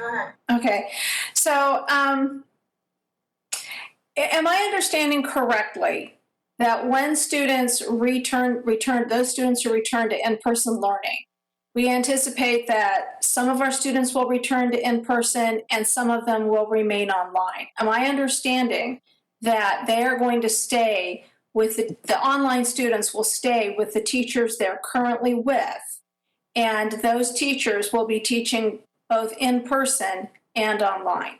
Am I understanding that correctly? President Ordway, Ms. Tweedy, that is a possibility, but I'm going to defer that to Mrs. Moffett, as she can respond to that probably better than I can. And I'm Ms. Frank, but that's okay, Dr. Zurbach. I've been called worse things than Ms. Tweedy.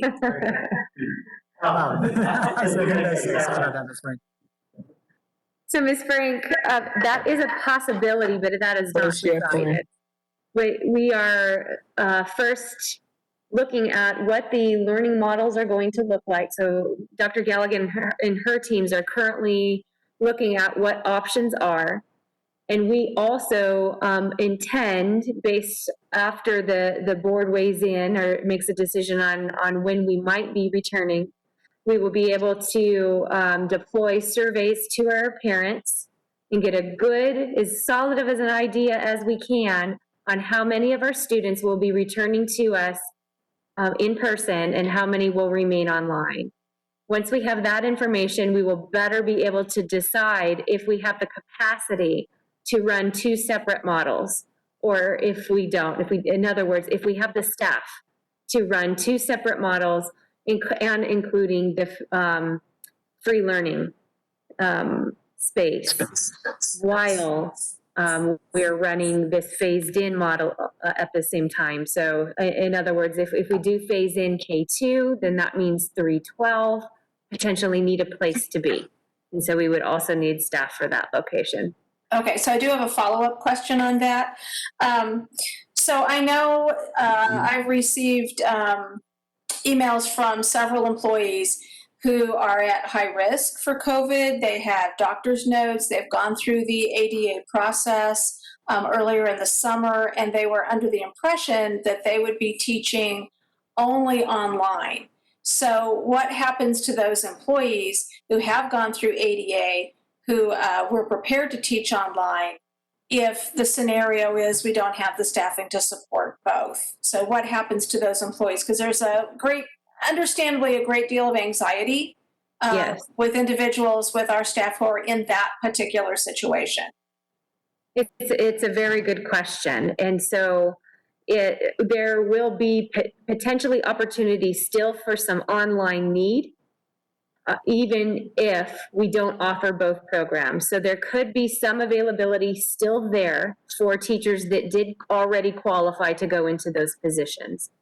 But in general, if we don't have the availability, then we will have to meet with employees again to look at options or other accommodations that they would qualify for. Okay, so I'm just going to say it's really important to me that those employees who are at high risk, who want to work, are not forced into a situation that they could be risking their health, and that they are not forced to go out on a year's leave if they're willing to work. And it's extremely important to me because I have a sister in another state who has a couple of autoimmune disorders, who had to resign from her teaching position because her school district would not make any accommodations or even put in any mitigation like wearing masks. So I don't want any of our employees to be in the situation that my sister was in. Okay, thank you, Ms. Frank. Mrs. O'Brien? Ms. Ordway, I do have other questions, but I know you asked us to keep it to one as we went around. So if you could come back to me when everyone else has had a turn, I'd appreciate it. Thanks. Thank you. Mrs. O'Brien? My question is around the possibility of having the, I guess, a morning and afternoon session with our K2 as part of this K2 phase so we could move it up sooner. And so can you help me, I think maybe Dr. Finch, because it just sounded like the answer, while we're doing phased in, we would still have to be providing return to, or we'd have to be providing the free learning space. So I'm confused why we couldn't possibly do K2 a little bit earlier while we're in the yellow in an AM PM session while doing the free learning space. Yeah, I think the best way to describe it is if you do an alternating A-B concept and your free space concept, you really have 3 schools going now, because that when the A is not in session, which is still a different group than the free space kids, when the A is not running, in theory, they need a place to go as well, and vice versa, the B who are not at school yet. So you're in theory running 3 schools, and that's why no one's doing it. It's because we don't have the horsepower to do it. The only scenario that I could see that someone could pull that off would be maybe in a rural setting where they didn't have many students and they could use more spaces for students to go to. So it's the concept of running 3 schools simultaneously. That's the hard part. So we're not going to have, so teachers, so I could have sworn the decision has not been made, or that we're going to try to keep online students with their teachers who are going to go back to teaching in person. Is that correct? That's what we're going to try to do? Correct. And the logic behind that is I'm anticipating that we will I want the machine to be able to go in and out smoothly if we have to close buildings or classrooms.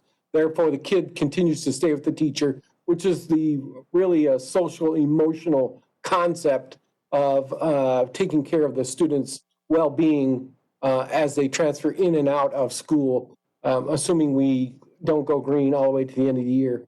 If we go green all the way to the end of the year, that was a wrong choice on my part, but I'm anticipating that COVID is not going to cooperate, and different classrooms and or buildings and or the district may have to go back. So that's the logic behind it. Right, and I would concur that there is a higher possibility of having to go back and forth potentially, and therefore keeping our kids who want to be online with the teacher they have now and with the classmates that may go back in person is still the same.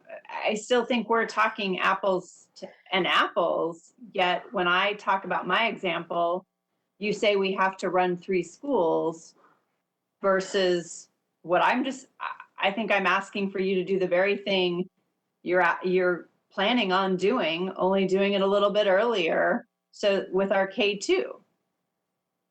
No, the difference is if I'll take it from a parent perspective.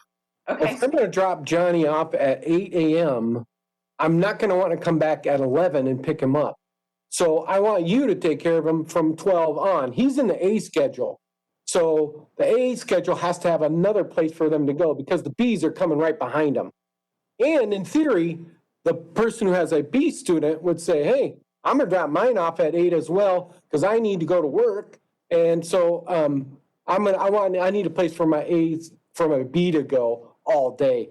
And so that's why you can't have 3 schools running simultaneously. I know I'm not making sense here, but if your student comes to school, you're more likely going to want them to stay at school. That's the reason why no one's doing the A-B concept, because you just don't have the horsepower.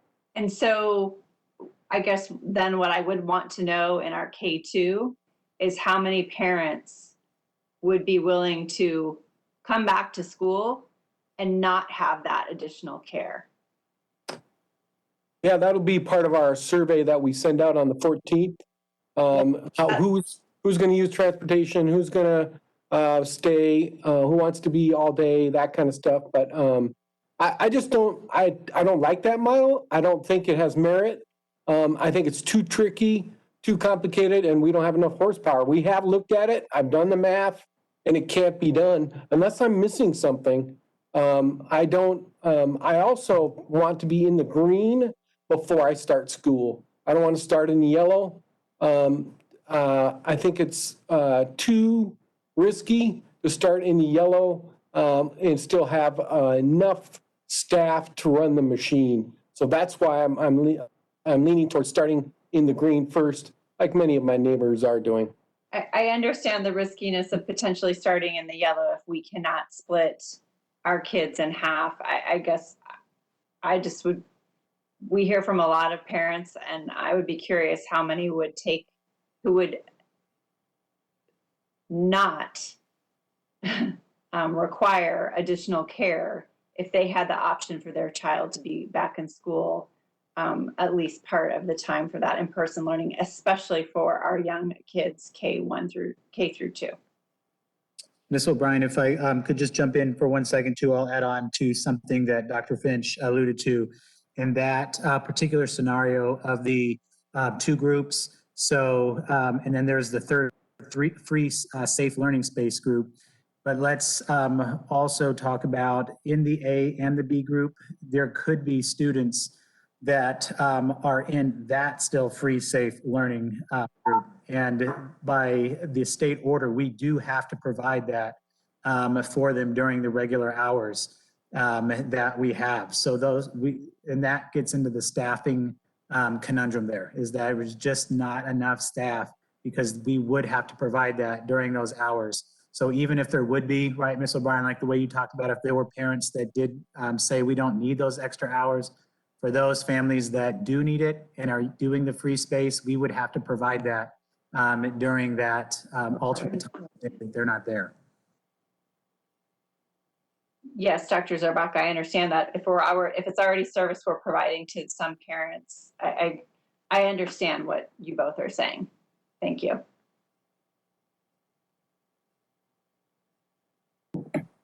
Mrs. Reed. So I'll speak as a K2 parent, and in speaking to several K2 teachers and other K2 parents, at least for what I've gotten, I think that they are eager to go back to school, and I think they are eager to be able to have a hybrid split AB type session so they can have smaller classes to get their kids caught up, is the consensus that I've heard, and to start filling in those gaps. And again, I can't speak for all K2 parents or all K2 teachers, and I wouldn't, but from the ones that I have spoken to, I think that if you asked them, they would be willing to do whatever was necessary to get their kids back into school at those levels. It is extremely difficult, and Dr. Galligan has mentioned that she knows, to do Canvas with those little kids. And thankfully, my second grader's pretty adept at it. He can navigate it pretty well, but he has a hard time submitting all of his assignments. I have to help him do everything. And he gets tired of reading things. So, you know, we have all the accessibility turned on, but I don't know how a kindergartner is doing that. They would have to have a parent sitting next to them the entire time to navigate it. If I had a kindergarten child at my house, I know that I would be doing the majority of the reading for them because none of my kids were able to read on their own at the beginning of kindergarten. So I would be in support of trying to figure out a way to make that happen. Again, I still want to be in the green, but if we're in the green for a week and we're able to start that, then I would, rather than waiting for 3 weeks, I would be agreeable to doing that. And I know that Mrs. O'Brien and I have been working very hard with the governor's office and with legislators to try and get some clarification and ask for some help regarding the executive order, because the reason that we can't do an A/B or a Monday, Tuesday, Thursday, Friday schedule is because the executive order says that we can't without having that additional free space learning. But for people who don't know, our free space learning, for the most part, is being run by our paraprofessionals and bus drivers and other classified staff that would need to be back in the classroom or doing their other jobs when we have students back on campus and in classrooms. So we're working hard on our end to try and to find a solution, but as of right now, there isn't another solution other than trying to figure out how we can do that with the K-2 kids to get back on campus while we still can provide that safe learning space in the cafeteria or the multi-purpose room for the students that are still using it. Thank you. Yeah, that's a great point, Ms. Reed. In fact, I've been getting emails up around that, and you are correct. It's the EO that is causing the problem. The free space concept, I know what they're trying to do by allowing to keep the economy rolling. Therefore, you have to run this separate model.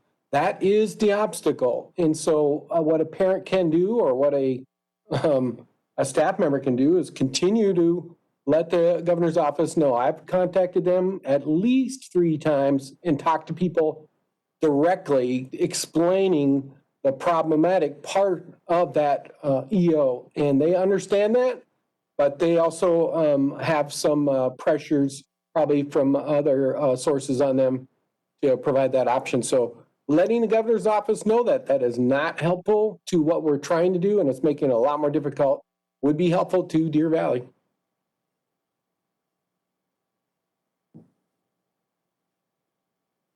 Dr. Z, did you have anything you wanted to add to that?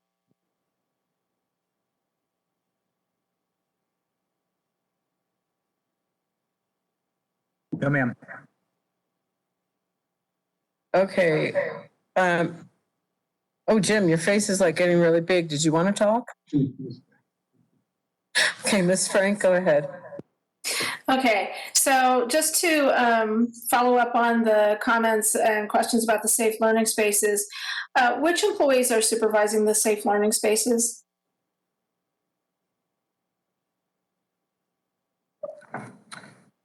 President Ordway, Ms. Frank, we have our community ed staff led by Barb Irvin.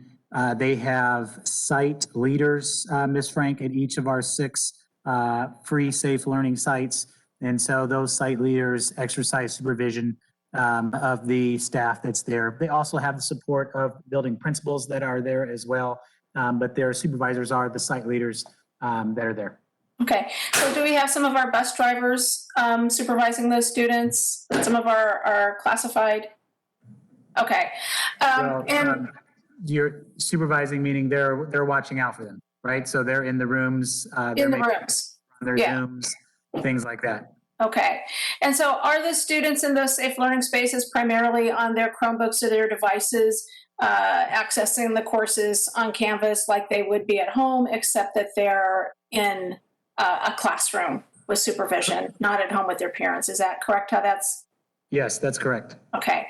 I did receive some concerns from some of the certified or classified staff members that proper social distancing wasn't being followed, that some of the kids, and I would assume it's the younger kids, are coming up and they're, hanging on to the adult in the classroom, or maybe, like kindergartners were always a big one for grabbing your leg.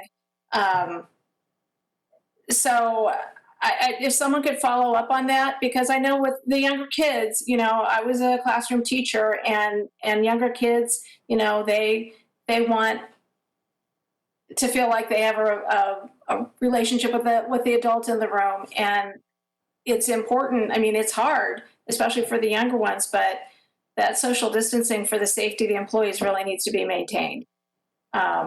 So if someone could follow up on that, like what training are the kids getting on what's appropriate?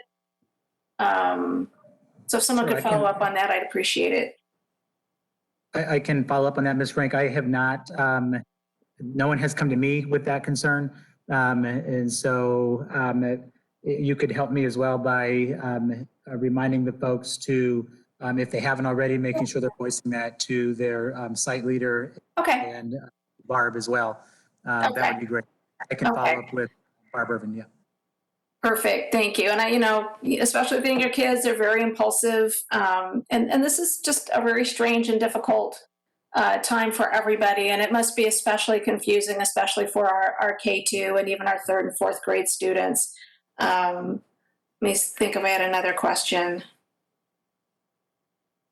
So just to make sure this is clear, that the timeline you gave us is dependent on your projection of how we might meet the benchmark. So that October 5th date for resuming K2 is dependent upon us meeting the benchmarks according to your projections. Is that correct? So if there's Ms. Frank, could you? I was just going to say, you asked your question. Let Dr. Z answer it and then see if you have a follow-up. Okay. Because Mrs. O'Brien's got another one and I'd like Sure. to ask one too.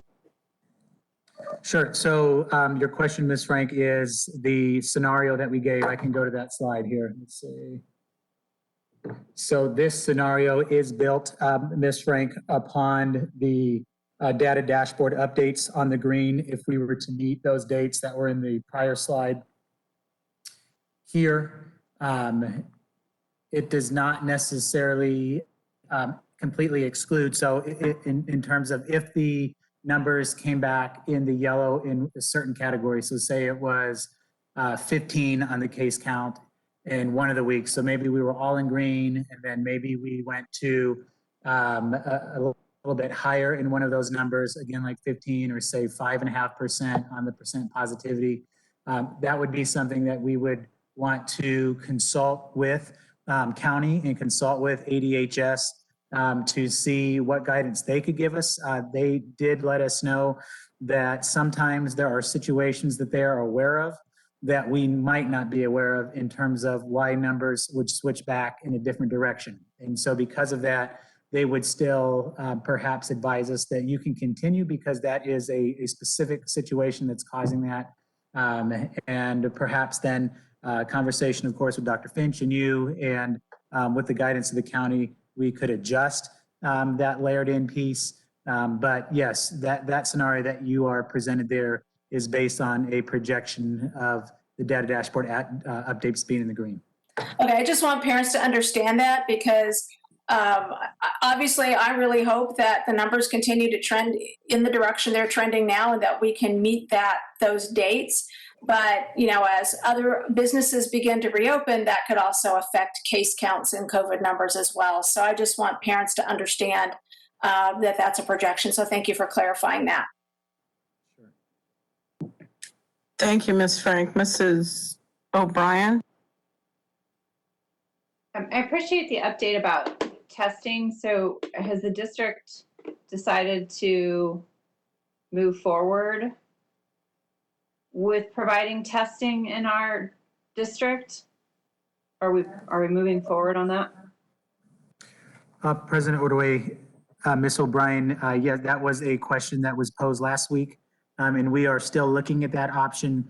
As noted in the board update, there are really two scenarios. I know you had forwarded us one as far as getting some mobile support and offering some testing. So that is something that we are looking into. Maricopa County as well has provided some information. I believe it was at the end of last week, or it might have even been yesterday, about some testing options as well. And so that's something that we continue to investigate.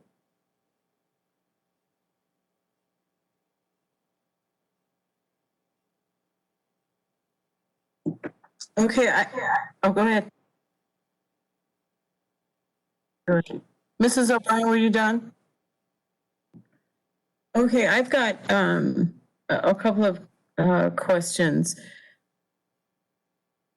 our building principals, assistant principals, and all of the staff that gets our schools, that will be getting the schools ready, have, I'm sure, been working on a plan to open with processes like touching a doorknob to getting off a bus to whatever. You've got your cafeterias, you've got going to the nurse's office, bathroom breaks, recesses, managing lunch, physical distancing, how many K through twos, measure between 3 and 6 feet. Very good, if they're accurate with that.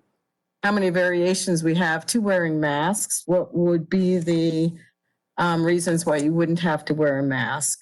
Also, if somebody could pin down the word hybrid and what it is being referred to as being used in that chart, that would be awesome. But I guess somewhere we should put what our definition is of hybrid.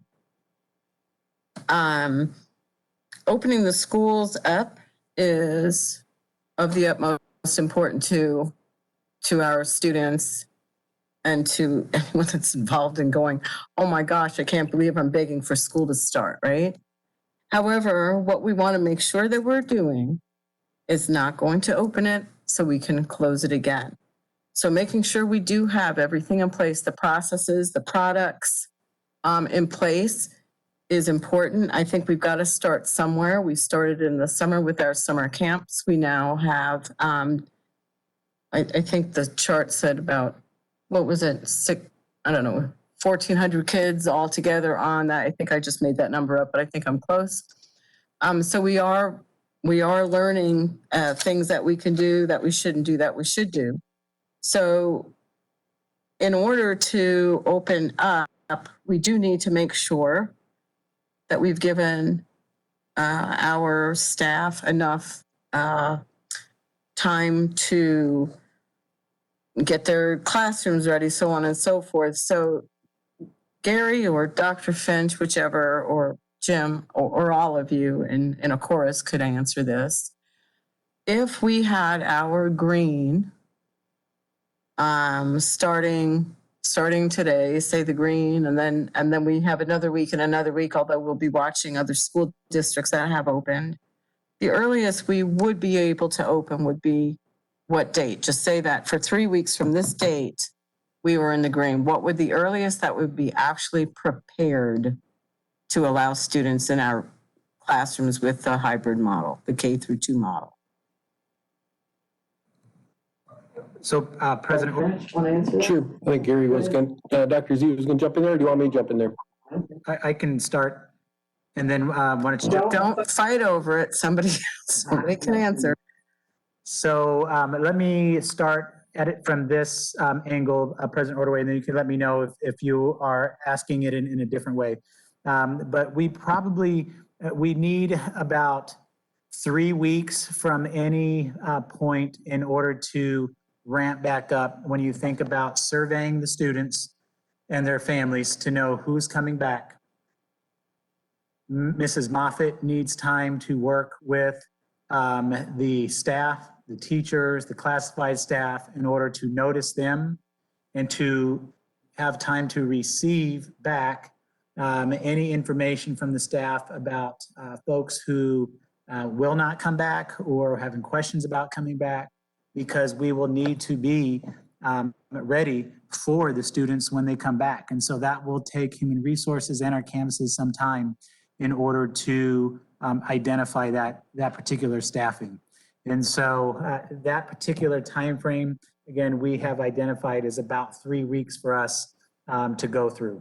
There are other pieces with respect to, as I mentioned, the model school component. We could condense that, President Ordway, right? That's the map that's based off of kind of this rough timeline when we think realistically we would hit the green.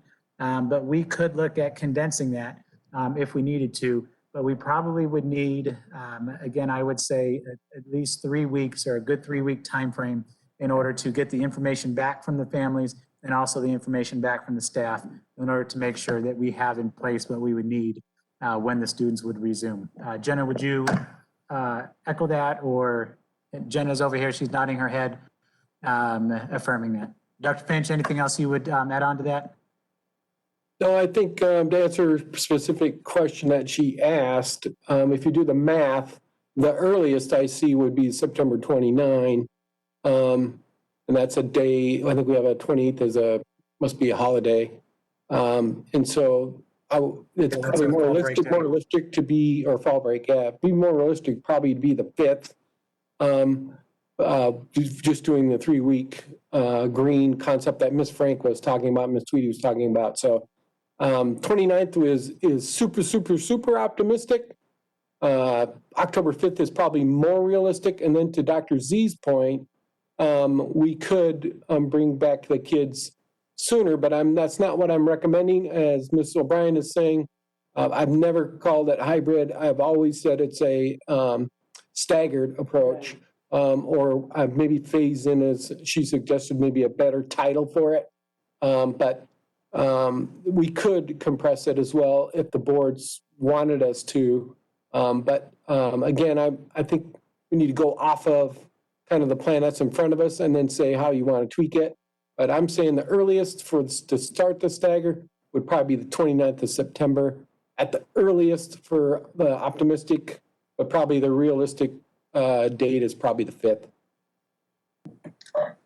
And then Mr. Migliorino or Ms. Mock, or both of you, where do we sit with our supplies? Whether it be cafeteria supply or whatever the supplies are that we need, where do we sit with them now? I mean, I know what the numbers are. I've already seen your big numbers. I'm just making sure that those are things that the schools already have. They know how to use them. I don't know if there's any special training if we bought, anything from Hilliard or wherever we get things now. But if there's any specific training that the employees need, and also that the employees that are now doing tasks that are not their normal tasks, they're being shown how to do that by community ed. That's not you, that would be community ed. And then going over to transportation, I just want to, the logistics to this to me are very important because we would need lead time, because we can't say we want to open on, even if it was the 14th of October, without having all this stuff in place prior to that. So I just asked a lot of questions. Thank you.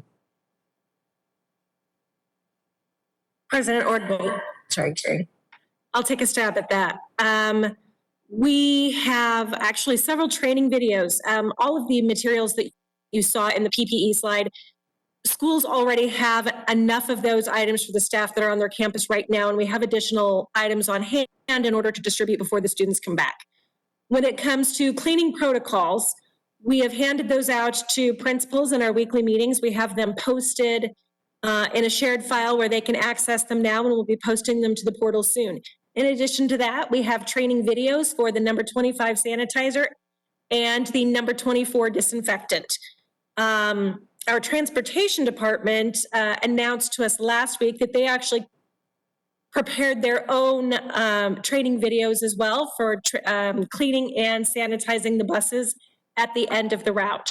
So we do believe that we are fully prepared, have trained the staff that are on hand now, have the materials needed for additional staff and students to come on campus, and have training videos for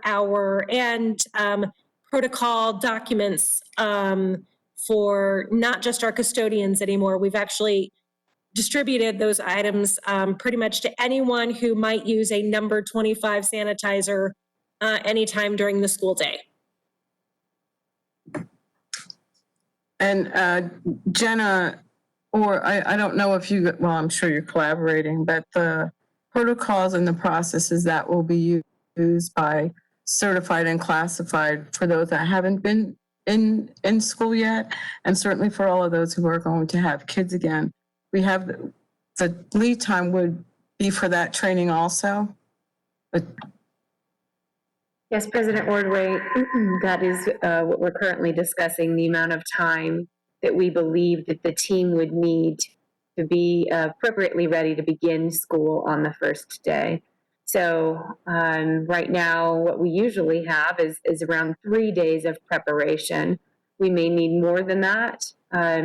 we may need less than that, but we are anticipating 3 to 4 at least half days for staff members to be on site in advance of the first on-site learning day for students.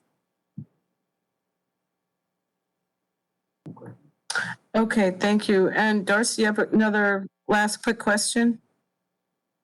Yeah, just actually more requests. So I would just like to ask that at our next board meeting in the COVID report, if we could have a more detailed explanation of what type of increase in absences you're anticipating, and in addition to normal subs, what is the coverage plan going to look like? Hearing from employees who have ADA accommodations, curious, a little more detail what we plan to do for those employees. And if I'm hearing as people are getting surplused, they're getting surplused into course building positions. Has any thought been given if there's not enough online to maybe see if that could be an ADA accommodation for some of these employees, as opposed to just putting people who may be willing to teach in a classroom in those positions? So just more information on that. And then I did want to make my request when I asked for information on our COVID numbers in the district. I would like that to be part of all of our Friday board reports, even if there's no change, to say no change, because it helps me when I'm making decisions to know what's actually going on in our district with that. So just appreciate those things. Thank you. Mrs. O'Brien? Did Mrs. Reed get to have her question? I think she was. Mrs. Reed is going to go after you unless you guys want to change. Okay, that's fine. I just would like to express my desire that the district plan for an earlier start date, because I think once we hit the green, I'm not saying that it will, it may happen, it may not happen, but we need to be prepared to have our students come back into the classroom once we have hit those benchmarks as set by the state, if that's what we're using as our guideline. So I'd like to ensure that we are prepared to do so. I also would like to express my support for when we bring back our K2 kiddos, that we look at that being the time when possibly our seniors and juniors can come back at the high school level, since they are a separate campus and a separate schedule. Thank you. Mrs. Reed? Before I jump into my questions, I would second what Mrs. O'Brien said. Going into questions regarding cleaning,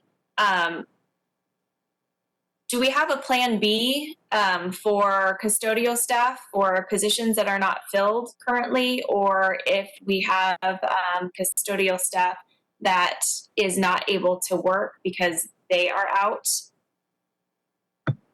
President Ordway, Mrs. Reed, I should have mentioned that as part of my staffing item. That is something that we have identified for conversation of coverage. Mr. Ettenborough is working with Mr. Long on some possibilities, and also working with principals to look at areas across our system that at least have a full-time vacancy. We believe that we can cover the half-times far easier, but our full-time vacancies are the more challenging situations. So they're looking at contracting agencies right now to see if they have availability to support us in last-minute situations, and also looking at covering the cleaning needs with other staff members on the campus who might be wanting overtime or wanting additional hours to meet the 40 hours within their work week. Okay, thank you. And then I know that we mentioned cleaning rags, but we didn't mention a mechanism or a process to launder those rags. So who is taking those rags home, or is there washing machines on campus so that those are being cleaned?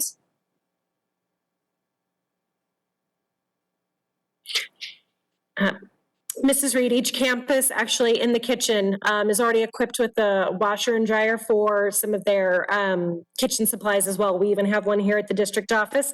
They will be able to launder those on campus. No one will have to take them home. Okay, and we know that all of the washing machines work? Yes, I don't think the cafeterias would let us go for very long if they didn't work. So we know they're all in operation, and as far our facilities department actually has the crew on staff to be able to fix any of those typically when they break down as well. Okay, and then Mrs. Mock, one more question for you, or just a comment. In reading the cleaning guidelines that were just updated, it's recommended that if they're using disinfectant, that they wear gloves. So are we able to order gloves for our staff members so they don't have to purchase them? Mrs. Reed, we do have gloves. We have them in stock. We actually had a significant amount of gloves in stock in the warehouse to start. I will add that that is the one item that we're finding most on back order right now. So we've already got some feelers out to different vendors, including one of the vendors that we purchased one of our larger supplies, where we received the 45,000 masks from earlier this year. The governing board approved an emergency procurement from that vendor. So we're reaching out to them to make sure that we have it, and we'll be able to keep those in stock as well. Most of our staff will be using the number 25 sanitizer, not the number 24 disinfectant. That will typically be used by custodial staff only as well. Thank you so much. That's all my questions, Mrs. Orgway. Ms. Frank. Okay, so I have received some emails from special area teachers with some concerns, specifically because the special area teachers don't just see a class of 30 or a class of 25. They, through the course of the week, will see every child in the building, which increases their exposure. And for some special areas like PE, that may not be as much of an issue, since much of what they do could potentially be outside if it's not too hot or it's not raining. But if you think about special areas, particularly music or band, those are activities that would result in increased droplets being expelled from students as they're singing or they're playing an instrument. So I would like some follow-up on what can be done to address those employees' concerns. You don't have to do that tonight. Obviously, we've gone a long time on the COVID report, but I just wanted to make that point. I want those employees to know that their concerns are being considered and addressed. And we can certainly do that, Ms. Frank. Our CIA for specials, Anna Backstrom, has been working on that for the past 2 months with some of the state and national organizations who have been providing guidance on how to do the special areas in the safest way possible for that. And so there are some adjustments that have already been made, Ms. Frank, for that, and we can share some of those in the future in a board update and perhaps at the next board meeting. That would be great. Thank you so much. Okay, so again, just to wrap up, the directions I think we're saying is, all of us do want schools to open. Oh, everybody just looked at me. What am I saying? Yes, we want the schools to open. There might be a couple of thoughts that aren't exactly the same on the dates and how to, but really what we want to make sure, the direction that we're giving, I believe, is that we want to be able to be prepared, ramping up with our everything that we need to be prepared with. So as soon as we know we have a go, that we can go. And I certainly appreciate you guys answering questions that perhaps maybe, would have been better somewhere else. But the things that we're asking are either coming from stakeholders one way or the other, or we just have the questions to make sure that people understand that this is a huge undertaking and that we are trying to fill all the gaps, all the voids before we open, so we can do it right. Anyway, with that, I know this is crazy. We're going to move. There are no public comments. So we are going, that was just verified. So we're going to move to 4A, Ms. Frank. Okay. I move that the governing board approve a resolution in support of a reclassification of tax assessment ratio for expansion per a foreign trade zone provision for new company to DVUSD region. I second. Did someone second that? I did, Ann O'Brien, second. Okay, do we have somebody from Phoenix? President Ordway, members of the board, Dr. Finch, I wanted to just take the opportunity to recognize 3 individuals that have endured some great patience over the last 2 meetings, just with the amount of time. So on the line with us, I believe, is still Ms. Christine McKay. She's the Economic Development Director for the City of Phoenix. Also with the City of Phoenix, Mr. Alan Stephenson, who's the Director of Planning and Development, and then Mr. Chris Camacho, who's the president of the Greater Phoenix Economic Council. What we did is we created the resolution that is before you tonight based off the presentation that was given back on October 11th. And I wanted to give Ms. McKay the opportunity to maybe say a few words about the presentation, see if there's any updated information that would be pertinent to the decision on hand tonight, which is to take action on the resolution. Ms. McKay? Good evening, Madam Chair, members of the board. Thank you so much for having us here this evening. We appreciated being with you 2 weeks ago and providing the presentation on TSMC and their consideration of sites here in Phoenix. We do know, and we continue to work with them, they are committed to Phoenix, and they do believe they will narrow down their final site decision here in November. So I don't want to eat into your time this evening, but Mr. Stevenson, Mr. Camacho, and I are here to answer any questions that you might have. And thank you very much for allowing us the opportunity to be before you this evening.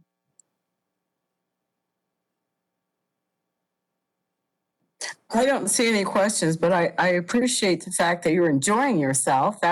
That's nice. And look, I've got a smile from Mr. Camacho. Everybody's smiling, except for behind those faces. Gary, I don't know what you're doing. But if there are no questions, which I don't see any, then we will thank you for being here and don't leave the show early. You know, we're almost done. And we'll take our vote now. Does that sound great? All those in favor, say aye. Aye. Aye. Aye. Any opposed?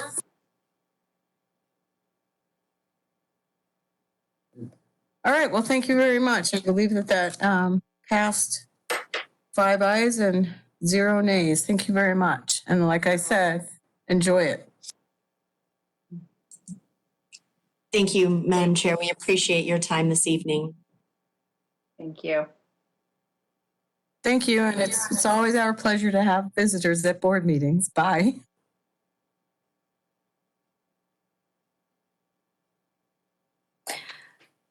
Are we ready to move on to consent agenda?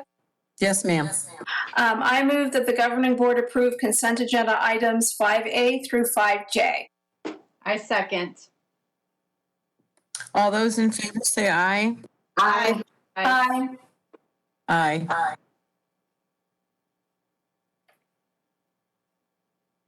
Moving right along.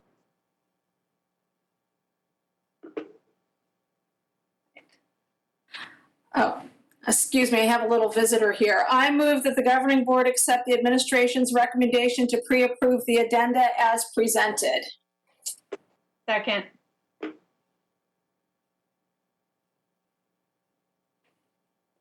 Somebody want a second? I second. All right, all those in, any questions? All those in favor say aye. Aye. Any opposed? Next.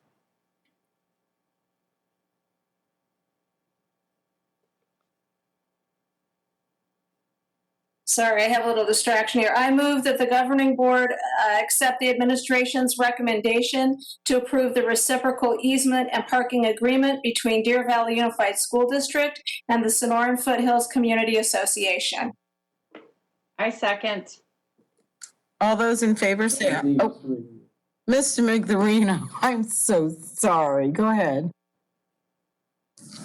President Ordway, members of the board, Dr. Finch, just really quickly, because this has been kind of maybe a long time coming, the state land that is just north of the Sonoran Foothills School is purchased by Pulte and Lennar primarily, and then Lennar is going to sell a portion of it to Pulte. They want to join the homeowners association of the Sonoran Foothills community, and the Sonoran Homeowners Association does not believe they have a large enough parking to accommodate that development. And so 6A and 6C are kind of a little bit hand in hand, but this is just really to allow them to have access to the use of our southern parking lot. So we still retain the main parking lot of that school for our exclusive use, but we would also be able to use the Homeowners Association parking lot for large qualifying events. By the way, we are currently already doing this. This just memorializes it in this agreement, especially in light of adding the additional homes of this new development that's forthcoming. So with that, I'll take any questions if they are, or we do need to take formal action. Well, I don't see any questions. Question. All those in favor say aye. Aye. Aye.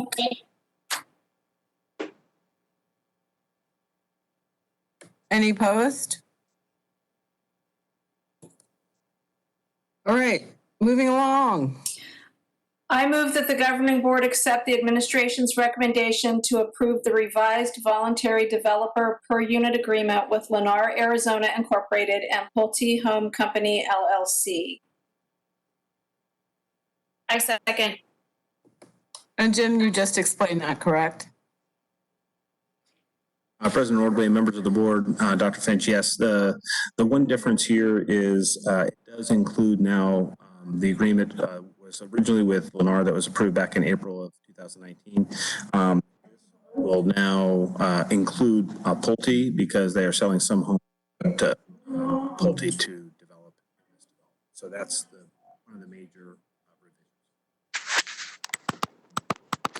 All righty then. All those in favor say aye. Aye. Aye. Any opposed? I see.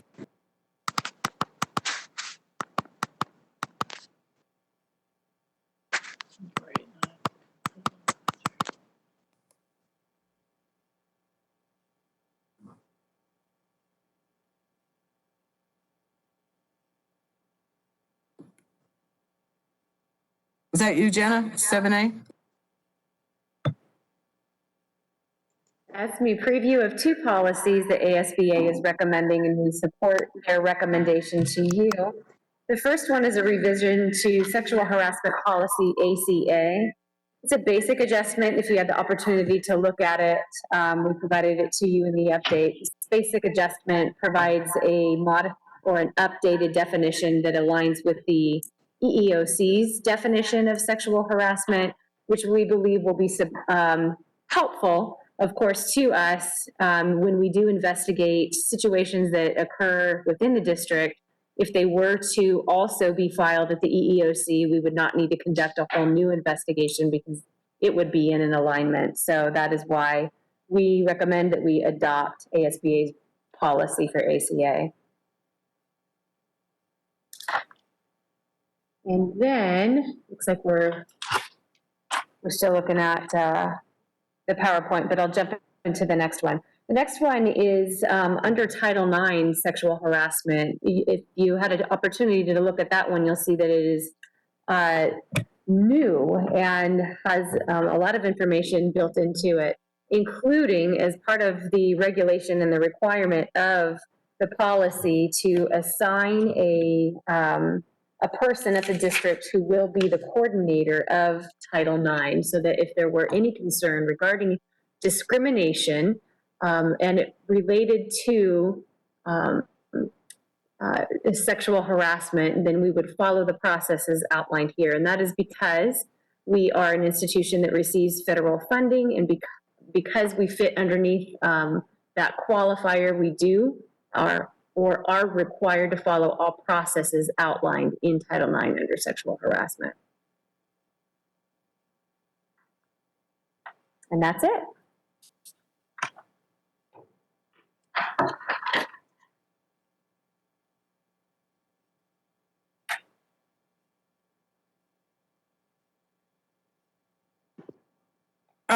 Miss Tweedy.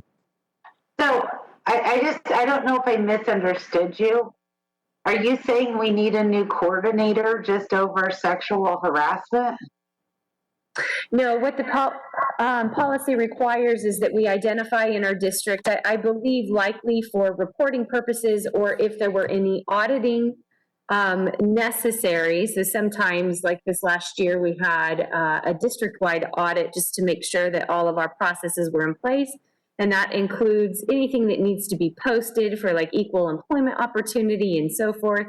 And so this also would qualify under that audit, that we had everything posted appropriately and that all processes were followed for any complaint that was made underneath this definition. So we don't have to add employees to our workforce? No. Okay. I was like, if we have so much sexual harassment that we need a coordinator of it, we have other problems. Okay, thank you. We don't have to hire someone to do just this. We just have to name the person that would answer those questions, which is likely going to be me. All right, thank you. Mm-hmm. Any more questions?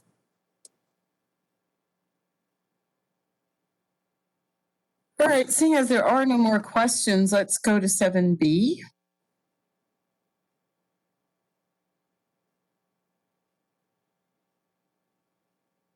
Okay, so I'm sorry about that. Let's go to 8A, Mrs. O'Brien.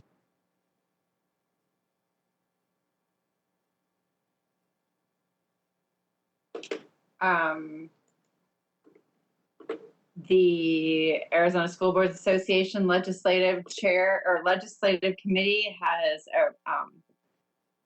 approved and this is the proposed 2021 political agenda. The board must vote on the agenda prior to sending our delegate to the delegate assembly in October. And when I say sending, what I really mean is her attending a virtual meeting. So this should be on the agenda next time for a vote. So we'll need to go through and decide if we're going to vote by section or by individual item, or if we want to vote to give Mrs. Reed, who is our delegate, and or you, Mrs. Ordway, who are our alternate, how we would like you all to vote at that delegate assembly. I'm guessing that not everybody wants to go through the entire document tonight. So we can cover it next week and vote on it then. If anybody has any questions tonight, though, I'm happy to answer them. I see no questionable faces, or questions from those faces anyway. So what we'll do is we will read that in depth, and we will send any questions to Mrs. O'Brien and then be prepared to vote at our next meeting. Shake your head. Yes? Okay. So with that, we will talk about returning to in-person governing board meetings, which is 8B. And I will say that I think that if everything goes as it is, my thoughts are to return if comfortable at our next date, which is, what date is that, September 8th, or starting September 8th. I'm going to go in an order to give your, your thoughts, and then we'll see what we come up with. Ms. Reed, you want to go now, please? Sure. Dr. Finch, if you and your team could put together a plan for the governing board that would allow us to be able to meet in person with social distancing so that we can open up our board meetings to the public, I would appreciate that. That being said, I know that we had spoken at length, I think about a year ago, about a governing board safety plan. So I'm hoping that we can have that discussion as well, since that was passed in legislation and signed into law, and is now a law that we can have an executive session regarding what our governing board safety plan is. I know that you have worked on a plan like that, but we haven't been able to be informed of it. So if we could have both of those plans presented to us, that would be great. Thank you. Yep, we will do that, work on it. I know Ms. O'Brien sent me a great detailed proposal as well.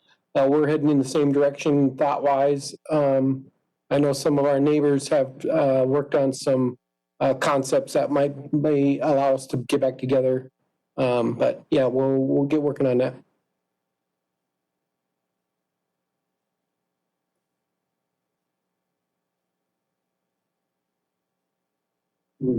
Oh. Ms. Frank?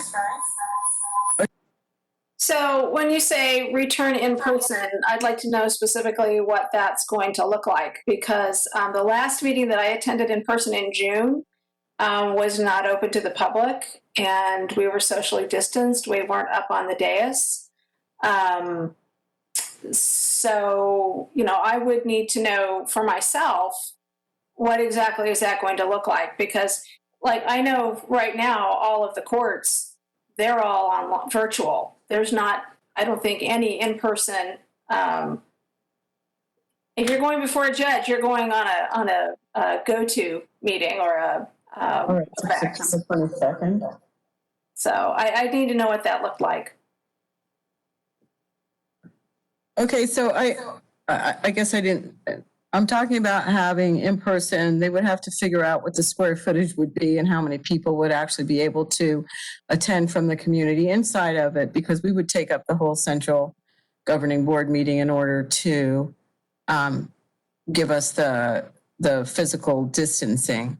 So I guess I said that wrong. What I want us to think about is, most likely now that I think about it again, the 22nd could be the first meeting that we could have in person, limited space for community members, knowing that we've never cut off community members from having comments, but getting back to a normalcy. I don't even like to use that word anymore. But so the plan would, if we decide, whatever it is we're deciding, the plan would have to have our 6 feet of physical distancing, so on and so forth, which is what, another thing for you guys to figure out, would figure out how many people could actually attend.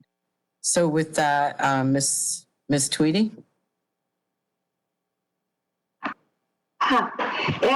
Yes, if we have an in-person meeting, I'll attend. I would just like to know too, how you're deciding if there's limited capacity.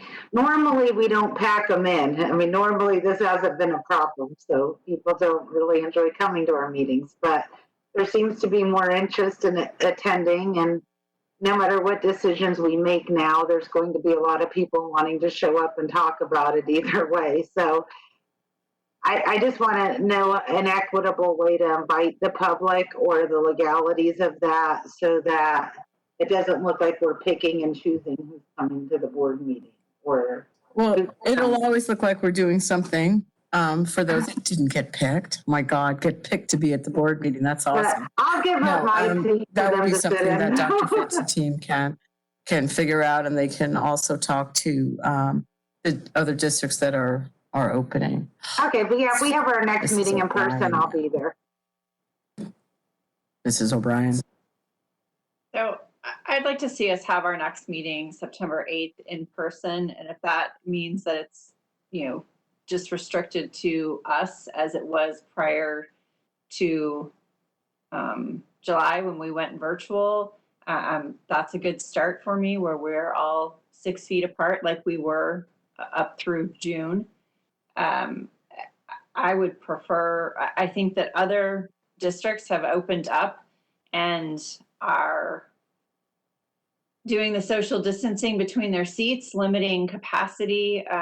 And then once they reach capacity in the governing board room, my suggestion was we would have limited capacity in the lobby. It would really be no different than, if 1,000 people decided to show up to a board meeting under normal circumstances or prior to March, we would have only been able to allow so many people inside the room, and the others would be in the waiting room, and others would have to be in the parking lot or go home. So that would be my proposal, is that it's really a math game at this point to figure out how many people can fit into the governing board room and or the reception area while maintaining social distancing and, of course, requiring masks. But I would love to see us return to having public comments as soon as possible. Thank you. So, Mrs. O'Brien, I like that idea about us going back first as a gradual beginning. So, and I muted myself again, gosh. So if this is not something that we're voting on, it's something that we're directing, something that we're going to decide to do. So you can put your thumbs up, shake your head, send an email, but I'm very excited about having my friends back with me instead of sitting at the end of the table with Dr. Finch. No, I'm just kidding. I don't mind that. But so if you would be interested in or believe at this moment that our next board meeting, September 8th, would be our first step, which would be the board members and cabinet and whomever else we need for reports. I think that's a great first step. And in that time, between now and then, we can figure out the square footage and the planning and all that. I know that it's probably illegal to sell tickets to get a seat up front, but we could think about that too, because that could also go to one of the classrooms that needs something. I don't know. Anyway, put your thumbs up if you are interested in trying the September 8th, and if for any reason you're not, we still have that telephone, Ms. Frank. So as you can see, there's 4.5 out of 5. I didn't see the cat, but I'm going to think that's a good thing. That will go in that direction for our He's outside. board meeting, and then in the meantime, you guys can figure out square footage if that would work. Thank you. The cat's outside, Mrs. Ordway. He tried to vote no on consent agenda. They don't have thumbs. They have claws. Oh, okay. Anyway, I think that we're done, and you can do the honors if you'd like. I move we adjourn the meeting at 9:44. I second. So, someone said they seconded that. I'm sure they did. Okay, all those in favor say aye. Aye. See you guys next 2 weeks. Bye. Bye.